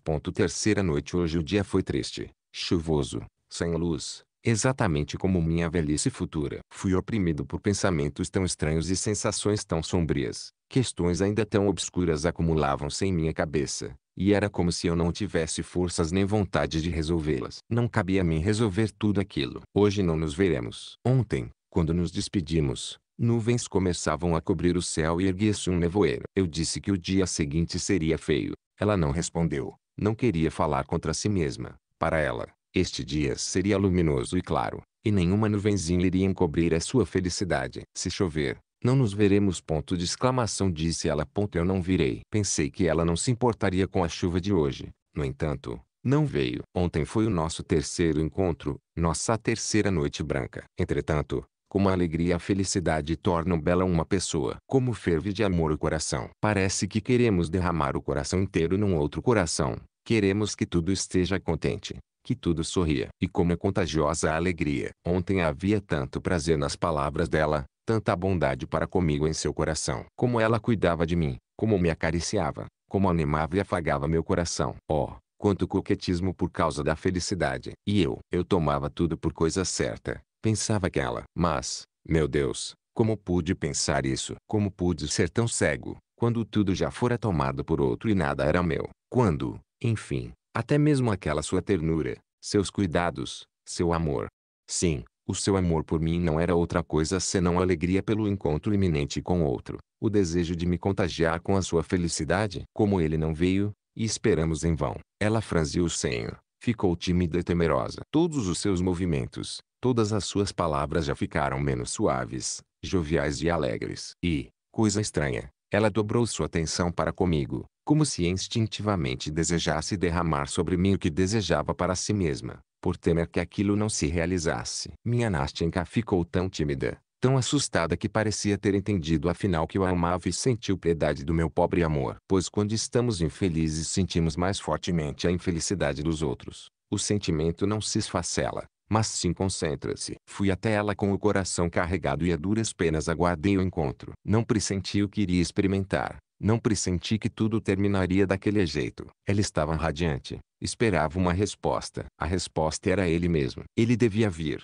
a correr ao seu chamado. Ela chegara uma hora antes de mim. Primeiro gargalhava por tudo. Ria de qualquer palavra minha. Eu comecei a falar e me calei. Sabe por que estou tão feliz? Ponto de interrogação, disse ela. Tão feliz por ver o Senhor. Sabe por que eu amo tanto hoje? Bem, ponto de interrogação, perguntei. E meu coração começou a tremer. Amo o Senhor por não ter se apaixonado por mim. Pois um outro, no seu lugar, começaria a perturbar e importunar. Suspiraria e adoeceria. Ao passo que o Senhor é tão amável. Aqui ela apertou tanto minha mão que quase gritei. Ela começou a rir. Deus, que amigo é o Senhor? Ponto de exclamação, começou ela muito seriamente depois de um minuto. Sim, Deus o enviou a mim. Bem, o que seria de mim se o Senhor não estivesse comigo agora? Que desinteressado é o Senhor. Como me quer bem. Quando eu me casar, seremos muito amigos, mais do que irmãos. Vou amá-lo quase tanto quanto a ele. Fiquei terrivelmente triste naquele instante. Todavia, algo parecido com um sorriso começou a remover-se em minha alma. A senhorita está nervosa, disse eu. Está com medo. Acha que ele não virá? Ao diabo com o Senhor. Ponto de exclamação, respondeu ela. Se eu estivesse menos feliz, talvez começasse a chorar por causa de sua descrença, de seus reproches. No entanto, o Senhor me levou a uma ideia e me deu o que pensar por muito tempo. Mas pensarei nisso depois. Agora confesso-lhe que o Senhor diz a verdade. Sim, quase não sou mais eu. Estou como que inteira na expectativa e sinto quase tudo com extrema facilidade. Mas chega, deixemos de lado os sentimentos. Nessa hora ouviram-se passos, e na escuridão apareceu um transeunte que vinha ao nosso encontro. Ambos começamos a tremer. Ela quase gritou. Larguei sua mão e fiz um gesto, como se quisesse afastar-me. Mas nos enganamos. Não era ele. De que tem medo? Porque largou minha mão? Ponto de interrogação, disse ela, dando-me a mão outra vez. Bem, o que há? Nós o encontraremos juntos. Quero que ele veja como amamos um ao outro. Como amamos um ao outro? Ponto de exclamação, exclamei. Oh, Nastenka, Nastenka, pensei. Você disse tanta coisa com essas palavras. Por um amor assim, Nastenka, em outra hora o coração gelaria e a alma ficaria pesada. Sua mão está fria. A minha está quente como fogo. Que cega você é, Nastenka. Oh, como é insuportável uma pessoa feliz em certos momentos. Mas eu não posso me zangar com você. Afinal, meu coração transbordou. Escute, Nastenka. Ponto de exclamação, gritei. Sabe o que se passou comigo o dia todo? Bem, o que? O que foi? Diga logo. Por que ficou calado até agora? Em primeiro lugar, Nastenka, Após cumprir todas as suas incumbências, mandar a carta e ir à casa daquela boa gente, eu fui depois para casa e me deitei. Só isso? Ponto de interrogação, interrompeu ela, rindo. Quase só isso, respondi de coração apertado, porque em meus olhos já se ajuntavam mais lágrimas tolas. Despertei 1 hora antes do nosso encontro, mas era como se não tivesse dormido. Não sei o que havia comigo. Eu vinha para lhe contar tudo isso. Era como se o tempo tivesse parado, como se uma só sensação, um só sentimento houvesse de ficar em mim a partir deste instante para sempre, como se um só momento houvesse de continuar por toda a eternidade, como se toda a vida tivesse parado. Quando despertei, parecia-me que algum tema musical que eu conhecesse há muito tempo e tivesse ouvido antes em algum lugar, esquecido e agradável, me vinha agora à memória. Parecia-me que a vida toda ela clamara do fundo de minha alma, e só agora. Oh, meu Deus! Meu Deus! Ponto de exclamação, interrompeu Nastenka.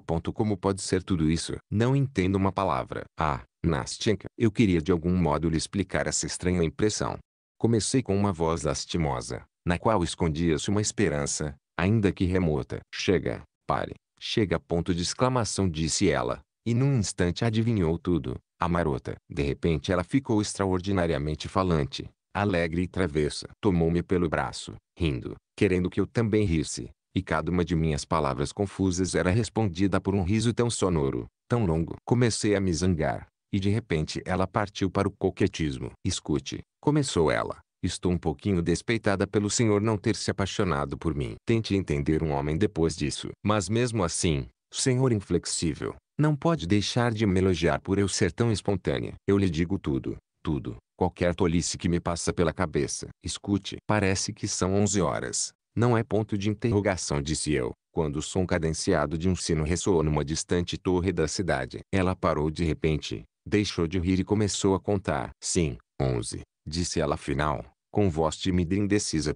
Imediatamente me arrependi de tê-la assustado, de tê-la obrigado a contar as horas, e maldisse-me pelo excesso de raiva. Fiquei triste por causa dela e não sabia como reparar minha falta. Comecei a consolá-la, a buscar as razões da ausência dele, a inventar diversos argumentos e provas. Não havia ninguém mais fácil de enganar do que ela naquele momento, e qualquer um escutaria alegremente qualquer consolo que fosse e ficaria feliz da vida, mesmo que fosse só uma sombra de justificativa. É realmente uma coisa engraçada, comecei, cada vez mais entusiasmado e admirado com a extraordinária clareza de minhas provas. Ele não podia mesmo vir. A senhorita me enganou e confundiu, Nastenka, de modo que perdi a noção do tempo. Pense bem. Ele mal pôde receber a carta. Suponhamos que não pudesse vir. Suponhamos que ele vai responder. Então a carta não chegará antes de amanhã. Irei até lá amanhã bem cedo e imediatamente a informarei sobre o que se passa. Suponha, afinal, 1000 possibilidades. Bem,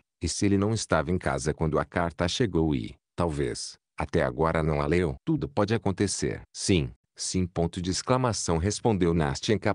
Não tinha pensado nisso. É claro, tudo pode acontecer. Continuou ela com voz mais conciliadora, mas na qual, feita uma dissonância incômoda, ouvia-se um outro pensamento distante. Eis o que o senhor fará, continuou ela. O senhor vai amanhã o quanto antes e, se obtiver algo, imediatamente me informará. O senhor sabe onde moro, não é? Ponto de interrogação, e começou a repetir-me o seu endereço. Depois ficou de repente tão carinhosa, tão tímida comigo. Parecia escutar atentamente o que eu lhe dizia, mas quando lhe fiz uma certa pergunta, ficou calada, perturbada e virou o rosto. Olhei-a nos olhos. Era isso. Ela chorava. Ora, será possível? Será possível? Mas como a senhorita é criança. Como é criança. Chega. Ela tentou sorrir e acalmar-se, mas seu queixo tremia e o peito arfava. Penso no senhor, disse-me após um momento de silêncio. O senhor é tão bom que eu seria de pedra se não sentisse isso. Sabe o que me veio agora à cabeça? Eu comparei o senhor e o outro. Por que ele não é o senhor? Porque ele não é como o senhor. Ele é pior do que o senhor, embora eu o ame mais do que a si. Não respondi nada. Parecia que ela esperava que eu dissesse algo. Claro, talvez eu ainda não compreenda nem o conheça completamente. Sabe, é como se eu sempre o tivesse temido. Ele estava sempre tão sério, como se fosse muito orgulhoso. Claro, sei que ele apenas parece ser assim e que em seu coração há mais ternura do que no meu. Recordo de como ele olhou para mim quando, lembra-se, fui até seu quarto com a trouxa. Mas apesar de tudo eu o estimo demais. É como se não tivéssemos nada em comum, não é? Não, Nastenka, não. Respondi. Isto significa que a senhorita o ama mais do que a tudo no mundo, e muito mais do que a si mesma. Sim, suponhamos que seja assim, respondeu a ingênua Nastenka.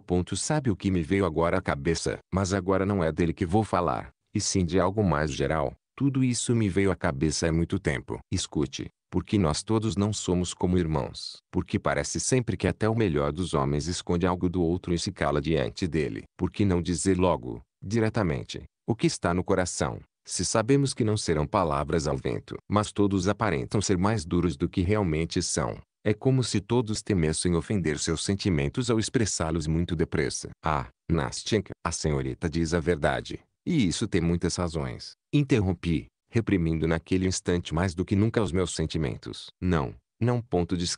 Respondeu ela com profunda emoção. Senhor, por exemplo, não é como os outros. Na verdade não sei como lhe contar o que sinto, mas parece-me que o Senhor, por exemplo, ainda agora, parece que o Senhor sacrifica algo por mim, acrescentou ela timidamente, olhando-me de soslaio. O Senhor me desculpe se lhe falo assim. Sou uma moça simples, vi pouca coisa no mundo e, na verdade, nem sei falar, acrescentou com voz trêmula por causa de algum sentimento oculto, enquanto se esforçava para sorrir. Mas queria apenas lhe dizer que sou grata, que também sinto tudo isso. Oh, que Deus lhe dê felicidade. Veja, tudo aquilo que o senhor disse sobre o seu sonhador é absolutamente falso. Isto é, quero dizer, não lhe diz respeito em absoluto. O senhor está restabelecido. Na verdade, é um homem absolutamente diferente daquele que descreveu. Se algum dia se apaixonar, que Deus lhe dê felicidade ao lado dela. E a ela nada desejo, pois será feliz com o Senhor. Eu sei, eu sou mulher, e deve acreditar em mim quando lhe falo assim. Ela se calou e apertou-me fortemente a mão. Eu também não podia dizer nada de tanta emoção. Passaram-se alguns minutos. Sim, pelo visto ele não virá hoje.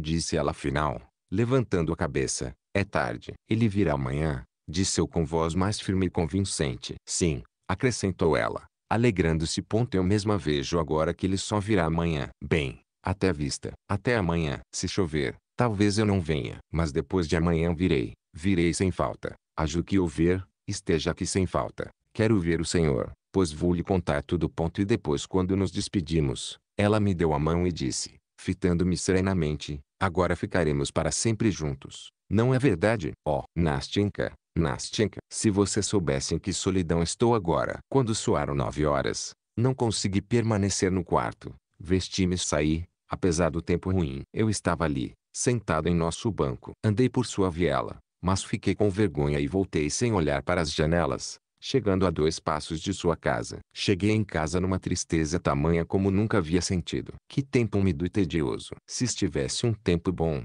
eu teria passeado a noite toda. Mas até amanhã. Até amanhã. Amanhã ela me contará tudo. Hoje, porém não havia carta. Entretanto, tinha de ser assim. Eles já estavam juntos. Quarta noite. Deus, como tudo isto acabou. De que modo tudo isto acabou? Cheguei a 9 horas. Ela já estava lá. Ainda de longe eu a vi. Estava de pé, como na primeira vez, com os cotovelos apoiados no parapeito da marginal do rio, e não percebeu quando me aproximei. Nastenka! Chamei-a, esforçando-me por conter minha emoção. Ela voltou-se rapidamente para mim. Vamos! Disse ela. Vamos. Depressa. Olhei perplexo para ela. Bem, onde está a carta? O senhor trouxe a carta?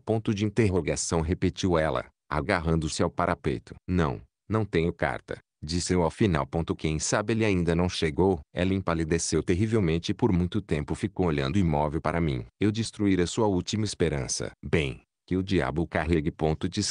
Proferiu ao final com voz entrecortada. Que o diabo o carregue, já que me deixou assim. Ela baixou os olhos. Depois quis olhar para mim, mas não conseguiu. Por mais alguns minutos dominou sua emoção, mas de repente virou-se, apoiando-se na balaustrada, e rompeu em lágrimas. Chega! Chega!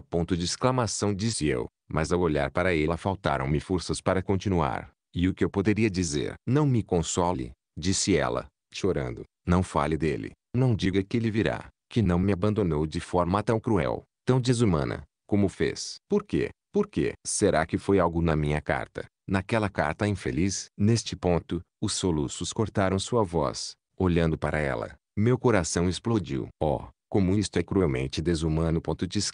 Começou ela novamente. E nenhuma linha, nenhuma linha. Que ele respondesse que não precisava de mim, que me rejeitasse, mas sequer uma linha em 3 dias inteiros. Como é fácil para ele ofender, ultrajar uma moça pobre e desamparada, cuja culpa é tê-lo amado. Oh, eu sofri tanto nestes 3 dias. Meu Deus, meu Deus. Quando lembro que eu mesma fui até ele na primeira vez, que me humilhei diante dele, chorei, implorei dele ao menos uma gota de amor. E depois isto. Escute, disse ela virando-se para mim. Em seus olhinhos negros brilharam. Mas isto não é assim. Isto não pode ser assim. Não é natural. Ou o senhor ou eu nos enganamos. Talvez ele não tenha recebido a carta. Talvez até agora não saiba de nada. Como é possível? Julgue o senhor mesmo. Diga-me, pela graça de Deus, explique-me. Isto eu não consigo entender. Como é possível agir de forma tão bárbara e grosseira como ele agiu comigo? Nenhuma palavra. Até com a pior pessoa do mundo se tem mais compaixão. Talvez ele tenha ouvido algo. Talvez alguém me tenha caluniado. Ponto de exclamação, exclamou ela,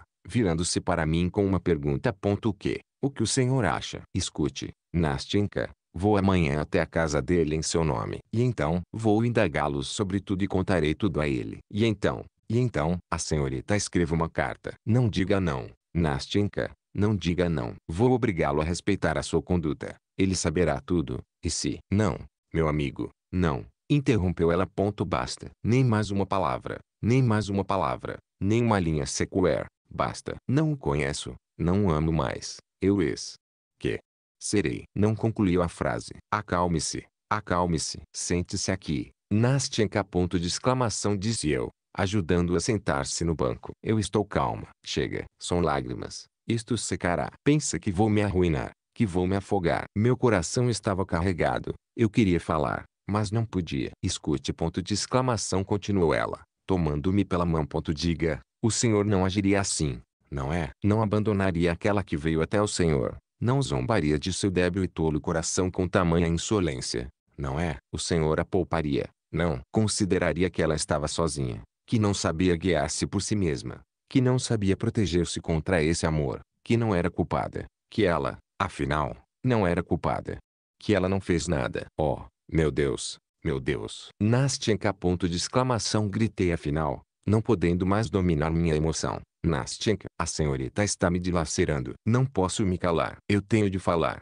dizer o que tenho acumulado aqui, no coração. Dito isto, levantei-me do banco. Ela me tomou pela mão e olhou para mim assombrada. O que há com o senhor? Ponto de interrogação, disse ela ao final. Escute. Ponto de exclamação, disse eu, decidido. Escute-me, Nastinka. O que vou dizer agora é totalmente absurdo, irrealizável e tolo. Sei que tudo isso nunca poderá acontecer, mas não posso me calar. Em nome daquilo por que a senhorita sofre agora, rogo-lhe de antemão, me perdoe. Mas o que é? O que? Ponto de interrogação, disse ela, parando de chorar e olhando fixamente para mim, enquanto uma curiosidade estranha brilhava em seus olhinhos assombrados. O que há com o senhor? Isto é irrealizável, mas eu a amo, Nastinka. Aí está. Agora tudo está dito, disse eu, gesticulando. Agora veja se pode falar comigo como falava há pouco. Se pode, afinal, escutar o que vou lhe dizer. Mas como? Como assim? Ponto de interrogação, interrompeu Nastinka. O que significa isto? Ora, há muito eu sei que o senhor me ama,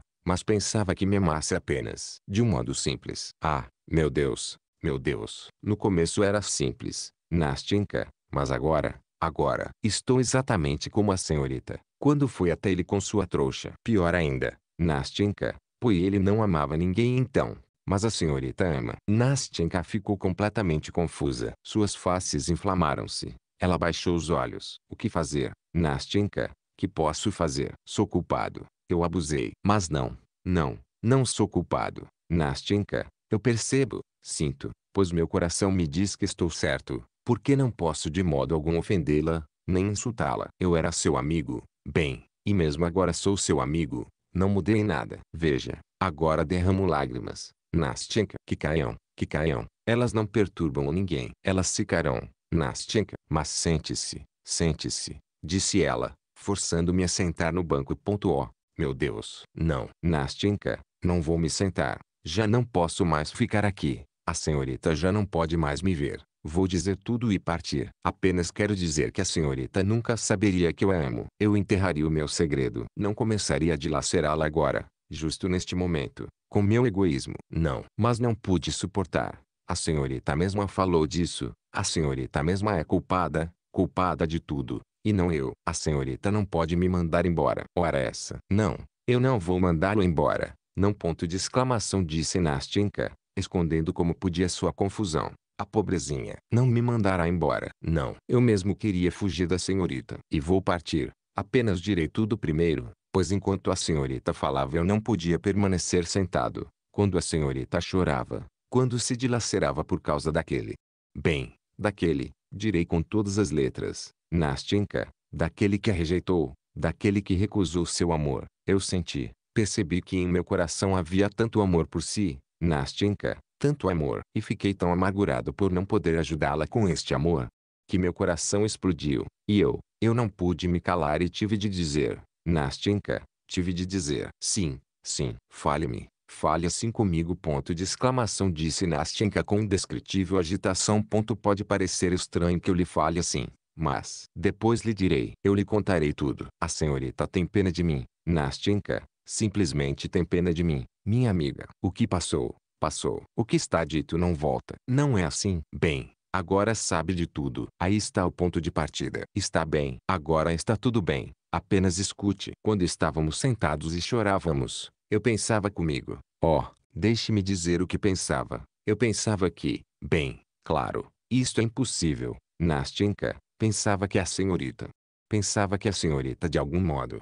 Bem, de algum modo absolutamente estranho, já não o amava mais. Então, isto eu já pensava ontem e anteontem, Nastinka, então eu faria infalivelmente com que me amasse, pois a senhorita disse, a senhorita mesma disse, Nastinka, que já me amava quase totalmente. Bem, e depois? Bem, aí está quase tudo o que queria dizer. Resta apenas dizer como seria se me amasse. Apenas isto, mais nada. Escute, minha amiga, pois apesar de tudo a senhorita é minha amiga. Eu, claro, sou um homem simples, pobre e insignificante, mas não é disso que se trata. Já nem sei o que digo. É a ansiedade, Nastinka, mas eu amaria tanto. Tanto que mesmo que a senhorita ainda amasse e continuasse amando aquele que não conheço, não iria considerar o meu amor como um peso para si. Apenas perceberia, sentiria a cada momento que perto de si bate um coração 1000 vezes agradecido. Um coração que arde pela senhorita. Nastinka, Nastinka, o que fez comigo? Não chore. Eu não quero que chore, disse Nastinka, levantando-se rapidamente do banco. Venha, levante-se, venha comigo. Não chore. Não chore, disse ela, enxugando minhas lágrimas com seu lenço. Bem, agora venha, talvez eu lhe diga algo. Sim, já que agora ele me deixou, já que me esqueceu, apesar de eu ainda amá-lo, não quero enganar o senhor. Mas escute, responda-me. Se eu, por exemplo, amasse o senhor, isto é, se eu apenas, meu amigo, quando penso que o ofendi, que ri do seu amor quando elogiava por não ter se apaixonado. Deus! Mas como não previ isto, como fui tão tola. Mas, bem, já decidi, vou dizer tudo. Escute, Nastinka, sabe de uma coisa? Vou deixá-la. Aí está. Eu apenas a atormento. Agora sente remorsos por ter rido, mas eu não quero, sim, não quero que a senhorita, além de sua dor. Claro, eu sou culpado, Nastinka, mas adeus, pare, escute-me. O senhor pode esperar. Esperar o quê? Como? É a ele que amo. Mas isto passará. Isto tem de passar. Não pode deixar de passar. Já está passando. Eu sinto. Quem sabe, talvez acabe hoje mesmo, pois eu odeio porque riu de mim, enquanto o Senhor chorou comigo, porque o Senhor não me rejeitaria como ele, pois me ama, ao passo que ele não me amava, e porque eu mesma, enfim, amo o Senhor. Sim, amo assim como o Senhor me ama. Já lhe disse antes. O Senhor mesmo percebeu. Amo-o por ser melhor e mais nobre do que ele. Por quê? Porque ele. A emoção da pobrezinha era tão forte que ela nem pôde terminar. Pôs a cabeça em meu ombro, depois em meu peito, e chorou amargamente. Eu a consolei, tranquilizei, mas ela não conseguia parar. Apertava minha mão e dizia entre soluços: espere, espere, logo vou parar. Eu quero lhe dizer. Não pense que estas lágrimas. Isto é fraqueza. Espere que vai passar. Afinal ela parou, enxugou as lágrimas, e voltamos a caminhar. Eu queria falar, mas ela ficou ainda muito tempo me pedindo que esperasse. Ficamos calados. Afinal tomou ânimo e começou a falar. Veja, começou ela com voz fraca e trêmula, mas na qual soou algo que foi cravar-se direto em meu coração e o torturou docemente. Não pense que sou volúvel e inconstante. Não pense que posso esquecer e mudar tão fácil e rapidamente. Eu amei por um ano inteiro e, juro por Deus, nunca lhe fui infiel sequer em pensamento. Ele desprezou isto, riu de mim, que vá para o diabo. Ele me feriu e humilhou meu coração. Eu não amo, porque só posso amar alguém que seja generoso, que me entenda, que seja nobre, pois eu sou assim, e ele é indigno de mim, que vá para o diabo. Foi melhor ele ter feito isso agora do que mais tarde eu me enganar com minhas expectativas, ao descobrir quem ele é. Bem, acabou. Mas quem sabe, meu bom amigo, continuou ela, apertando minha mão, quem sabe, talvez todo meu amor tenha sido um engano dos sentimentos, da imaginação, talvez tenha começado como uma brincadeira, uma tolice por causa da vigilância da avó. Talvez eu deva amar a outro, que tivesse pena de mim e, bem, vamos deixar isto, interrompeu Nastinka, sufocando de emoção. Eu só queria lhe dizer. Queria lhe dizer que se, embora eu o ame, não, embora o tenha amado, se, apesar disso, o Senhor ainda disser. Se o Senhor sente que seu amor é tão grande a ponto de poder tirar de meu coração o que havia antes. Se quiser ter piedade de mim, se não quiser me deixar sozinha com o meu destino, sem consolo, sem esperança, se quiser me amar para sempre como me ama agora, então juro que minha gratidão, que meu amor será afinal digno do seu.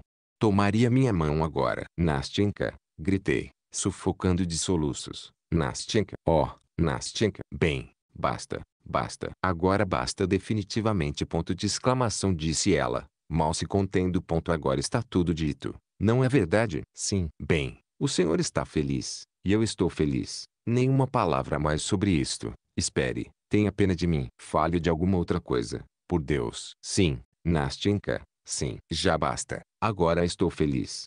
Bem, Nastinka, bem, falemos de outra coisa. Vamos, falemos. Sim. Estou pronto. E não sabíamos o que dizer. Ríamos, chorávamos, dizíamos mil coisas sem nexo nem sentido. Ora andávamos pela calçada, ora voltávamos de repente e então atravessávamos a rua. Depois parávamos e íamos outra vez para a marginal do rio. Parecíamos crianças. Agora vivo sozinho, Nastinka, disse eu, mas amanhã. Bem, claro, sabe, Nastinka, sou pobre. Tenho ao todo 1.200 rublos, mas isto não importa. Certamente que não. E a avó tem a pensão. Ela não vai nos estorvar. É preciso levar a avó. Claro, é preciso levar a avó. Mas há a Matriona. Ah, sim. E temos também Fiocla. Matriona é boa, só tem um defeito. Ela não tem imaginação. Nastinka, absolutamente nenhuma imaginação. Mas isto não importa. É a mesma coisa. Ambas podem ficar juntas. Só que amanhã o senhor se muda para nossa casa. Como? Para sua casa. Está bem. Estou pronto. Sim, será nosso inquilino. Temos um mezanino. Ele está vazio. A inquilina, uma velhinha nobre, partiu. E a avó, eu sei, quer hospedar um jovem. Eu digo, porque um jovem? E ela diz, ora, eu já sou velha. Mas não pense que lhe quero arranjar marido. Mas percebi que era isso mesmo. Ah, Nastinka. E ambos começamos a rir. Bem, chega, já chega. Mas onde o senhor mora? Esqueci de perguntar. Ali, perto da ponte, no edifício Barannikov. É um bem grande? Sim, bem grande. Ah, sei, é um bom prédio, mas, sabe, deixe-o irmos o mais rápido possível para nossa casa. Amanhã mesmo, Nastinka, amanhã mesmo. Devo ainda um pouquinho pelo quarto, mas isto não importa. Logo receberei meu salário. E, sabe, talvez eu dê aulas. Eu mesma vou estudar e depois darei aulas. Ora, isto é ótimo. E em breve receberei uma gratificação, Nastinka. Então, amanhã o senhor será meu inquilino. Sim, e iremos ao barbeiro de Sevilha, porque em breve vão representá-lo outra vez. Sim, iremos, disse Nastinka, rindo. Não, é melhor que vejamos não o barbeiro, mas alguma outra coisa. Está bem, uma outra coisa, claro, será melhor. Eu não tinha pensado. Falando essas coisas, íamos como numa embriaguez, num nevoeiro, como se não soubéssemos o que se passava conosco. Ora parávamos e conversávamos longamente num lugar, ora começávamos a caminhar outra vez e passávamos sabe Deus por onde, e outra vez o riso, outra vez as lágrimas. De repente, Nastinka queria ir para casa. Eu não ousava dissuadi-la e queria levá-la até lá. Tomávamos o caminho e logo, dentro de um quarto de hora, estávamos outra vez na marginal, perto do nosso banco. Então ela suspirava, e novamente uma pequena lágrima corria de seus olhos. Eu ficava tímido, gelado. Mas aí ela estreitava minha mão e me levava de novo para caminhar, tagarelar, conversar. Agora é hora de eu ir para casa. Acho que já é tarde, disse Nastenka. Afinal, chega de ser criança. Sim, Nastenka, só que agora não vou dormir. Não vou para casa. Talvez eu também não durma, mas me acompanhe. Certamente. Mas agora iremos de fato para casa. Certamente, certamente. Palavra de honra. Pois uma hora é preciso voltar para casa. Palavra de honra, respondi eu, rindo. Bem, vamos. Olhe para o céu, Nastenka, olhe. Amanhã será um dia maravilhoso. Que céu azul, que lua. Olhe, agora aquela nuvem amarela vai cobri-la. Olhe. Não, apenas passou perto. Olhe. Mas Nastenka não olhava para a nuvem. Ela estava calada, como que plantada no lugar. Em um minuto começou a estreitar-se tímido e fortemente contra mim. Sua mão começou a tremer na minha. Eu a olhei. Ela encostou-se ainda mais em mim. Nesse momento, um jovem passou por nós. Ele parou de repente, olhou-nos fixamente e deu mais alguns passos. Meu coração começou a tremer. Nastenka, disse eu a meia voz. Quem é, Nastenka? É ele. Respondeu ela num murmúrio. Ainda mais perto, mais trêmula, apertando-se contra mim. Eu mal me mantinha de pé. Nastenka, é você? Ouviu-se uma voz atrás de nós. E imediatamente o jovem deu alguns passos em nossa direção. Deus! Que grito! Como ela tremeu! Como escapou das minhas mãos e voou ao encontro dele. Fiquei parado, olhando para eles como morto. Mas ela, mal lhe deu a mão, mal lançou-se em seus braços e de repente virou-se novamente para mim. Apareceu ao meu lado, como o vento, como um relâmpago. E antes que eu recobrasse a consciência, envolveu meu pescoço com ambos os braços e me beijou calorosa e intensamente. Depois, sem me dizer uma palavra, lançou-se novamente a ele, tomou-o pelo braço e o levou consigo. Fiquei parado por muito tempo seguindo-os com o olhar. Até que, por fim, eles desapareceram de meus olhos. Manhã. Minhas noites terminaram pela manhã. O dia estava ruim. A chuva caía e batia melancolicamente em minhas vidraças. No quarto estava escuro. Lá fora encoberto. Minha cabeça doía e girava. A febre se infiltrava em meus membros. Carta para você, Batiushka. Literalmente, paizinho.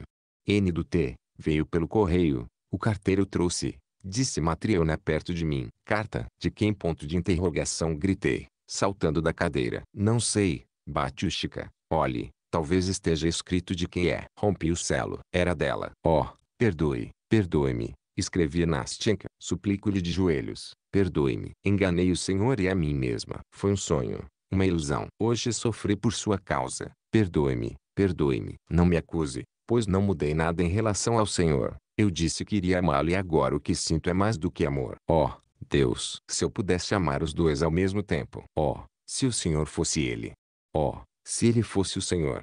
Passou por minha cabeça. Eu me lembrei de suas palavras. Nastenka, Deus sabe o que eu faria pelo Senhor agora. Sei que é triste e duro. Eu o ofendi, mas o Senhor sabe, quando amamos, por quanto tempo nos lembramos de uma ofensa. E o Senhor me ama. Agradeço. Sim, agradeço-lhe por esse amor. Pois em minha memória esse amor está gravado como um sonho doce, do qual se recorda por muito tempo depois de acordar. Pois vou recordar eternamente daquele instante em que o Senhor abriu-me de maneira tão fraterna o seu coração e tão generosamente tomou o meu, mortificado, para guardá-lo, cuidar dele, curá-lo. Se me perdoar, a sua lembrança ganhará em mim um eterno sentimento de gratidão, que nunca desaparecerá de minha alma. Vou guardar esta lembrança, serei fiel a ela, não trairei meu coração. Ele é demasiado constante. Ontem mesmo ele voltou para aquele a quem já pertencia eternamente. Nós nos encontraremos. O Senhor virá à nossa casa. Não nos deixará. Será para sempre meu amigo,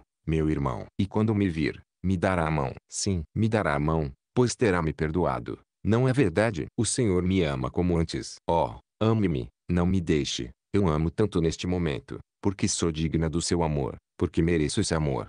Meu querido amigo, caso-me com ele na próxima semana. Ele voltou apaixonado. Nunca se esqueceu de mim. Não se zangue por escrever sobre ele. Quero ir à sua casa com ele. O Senhor gostará dele. Não é verdade? Perdoe. Lembre-se, ame a sua Nastenka. Reli muitas vezes essa carta. As lágrimas rolavam de meus olhos. Por fim ela caiu de minhas mãos e cobriu o rosto. Querido. Ora, querido. Começou Matriona. O quê, velha? Eu já tirei toda a teia de aranha do teto. Agora você já pode casar, convidar umas visitas, agora mesmo. Olhei para Matriona.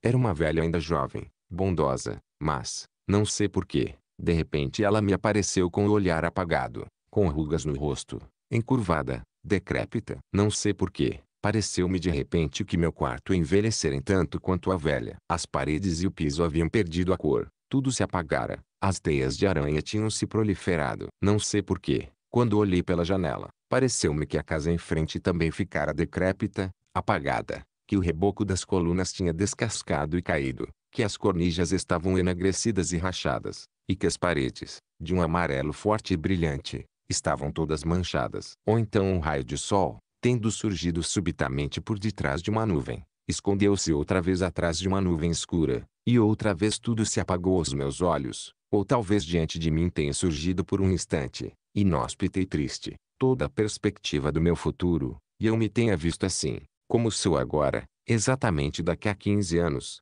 envelhecido, neste mesmo quarto, sozinho, com essa mesma matriona, que depois de todos estes anos não se tornou nem um pouco mais inteligente. Mas lembrar-me daquela ofensa, Nastyenka, erguer uma nuvem escura sobre a sua felicidade clara e serena, levar tristeza ao seu coração, acusá-lo e fazê-lo amargar um remorso secreto, obrigando-o a bater tristemente num momento de júbilo, pisar uma só das flores ternas que adornarão suas madeixas negras quando for com ele ao altar. Oh, nunca, nunca. Que seja claro o seu céu, que seja luminoso e sereno o seu lindo sorriso. Abençoada seja você pelo momento de júbilo e felicidade que concedeu a um coração solitário e agradecido. Meu Deus, um momento inteiro de júbilo. Não será isto o bastante para uma vida inteira?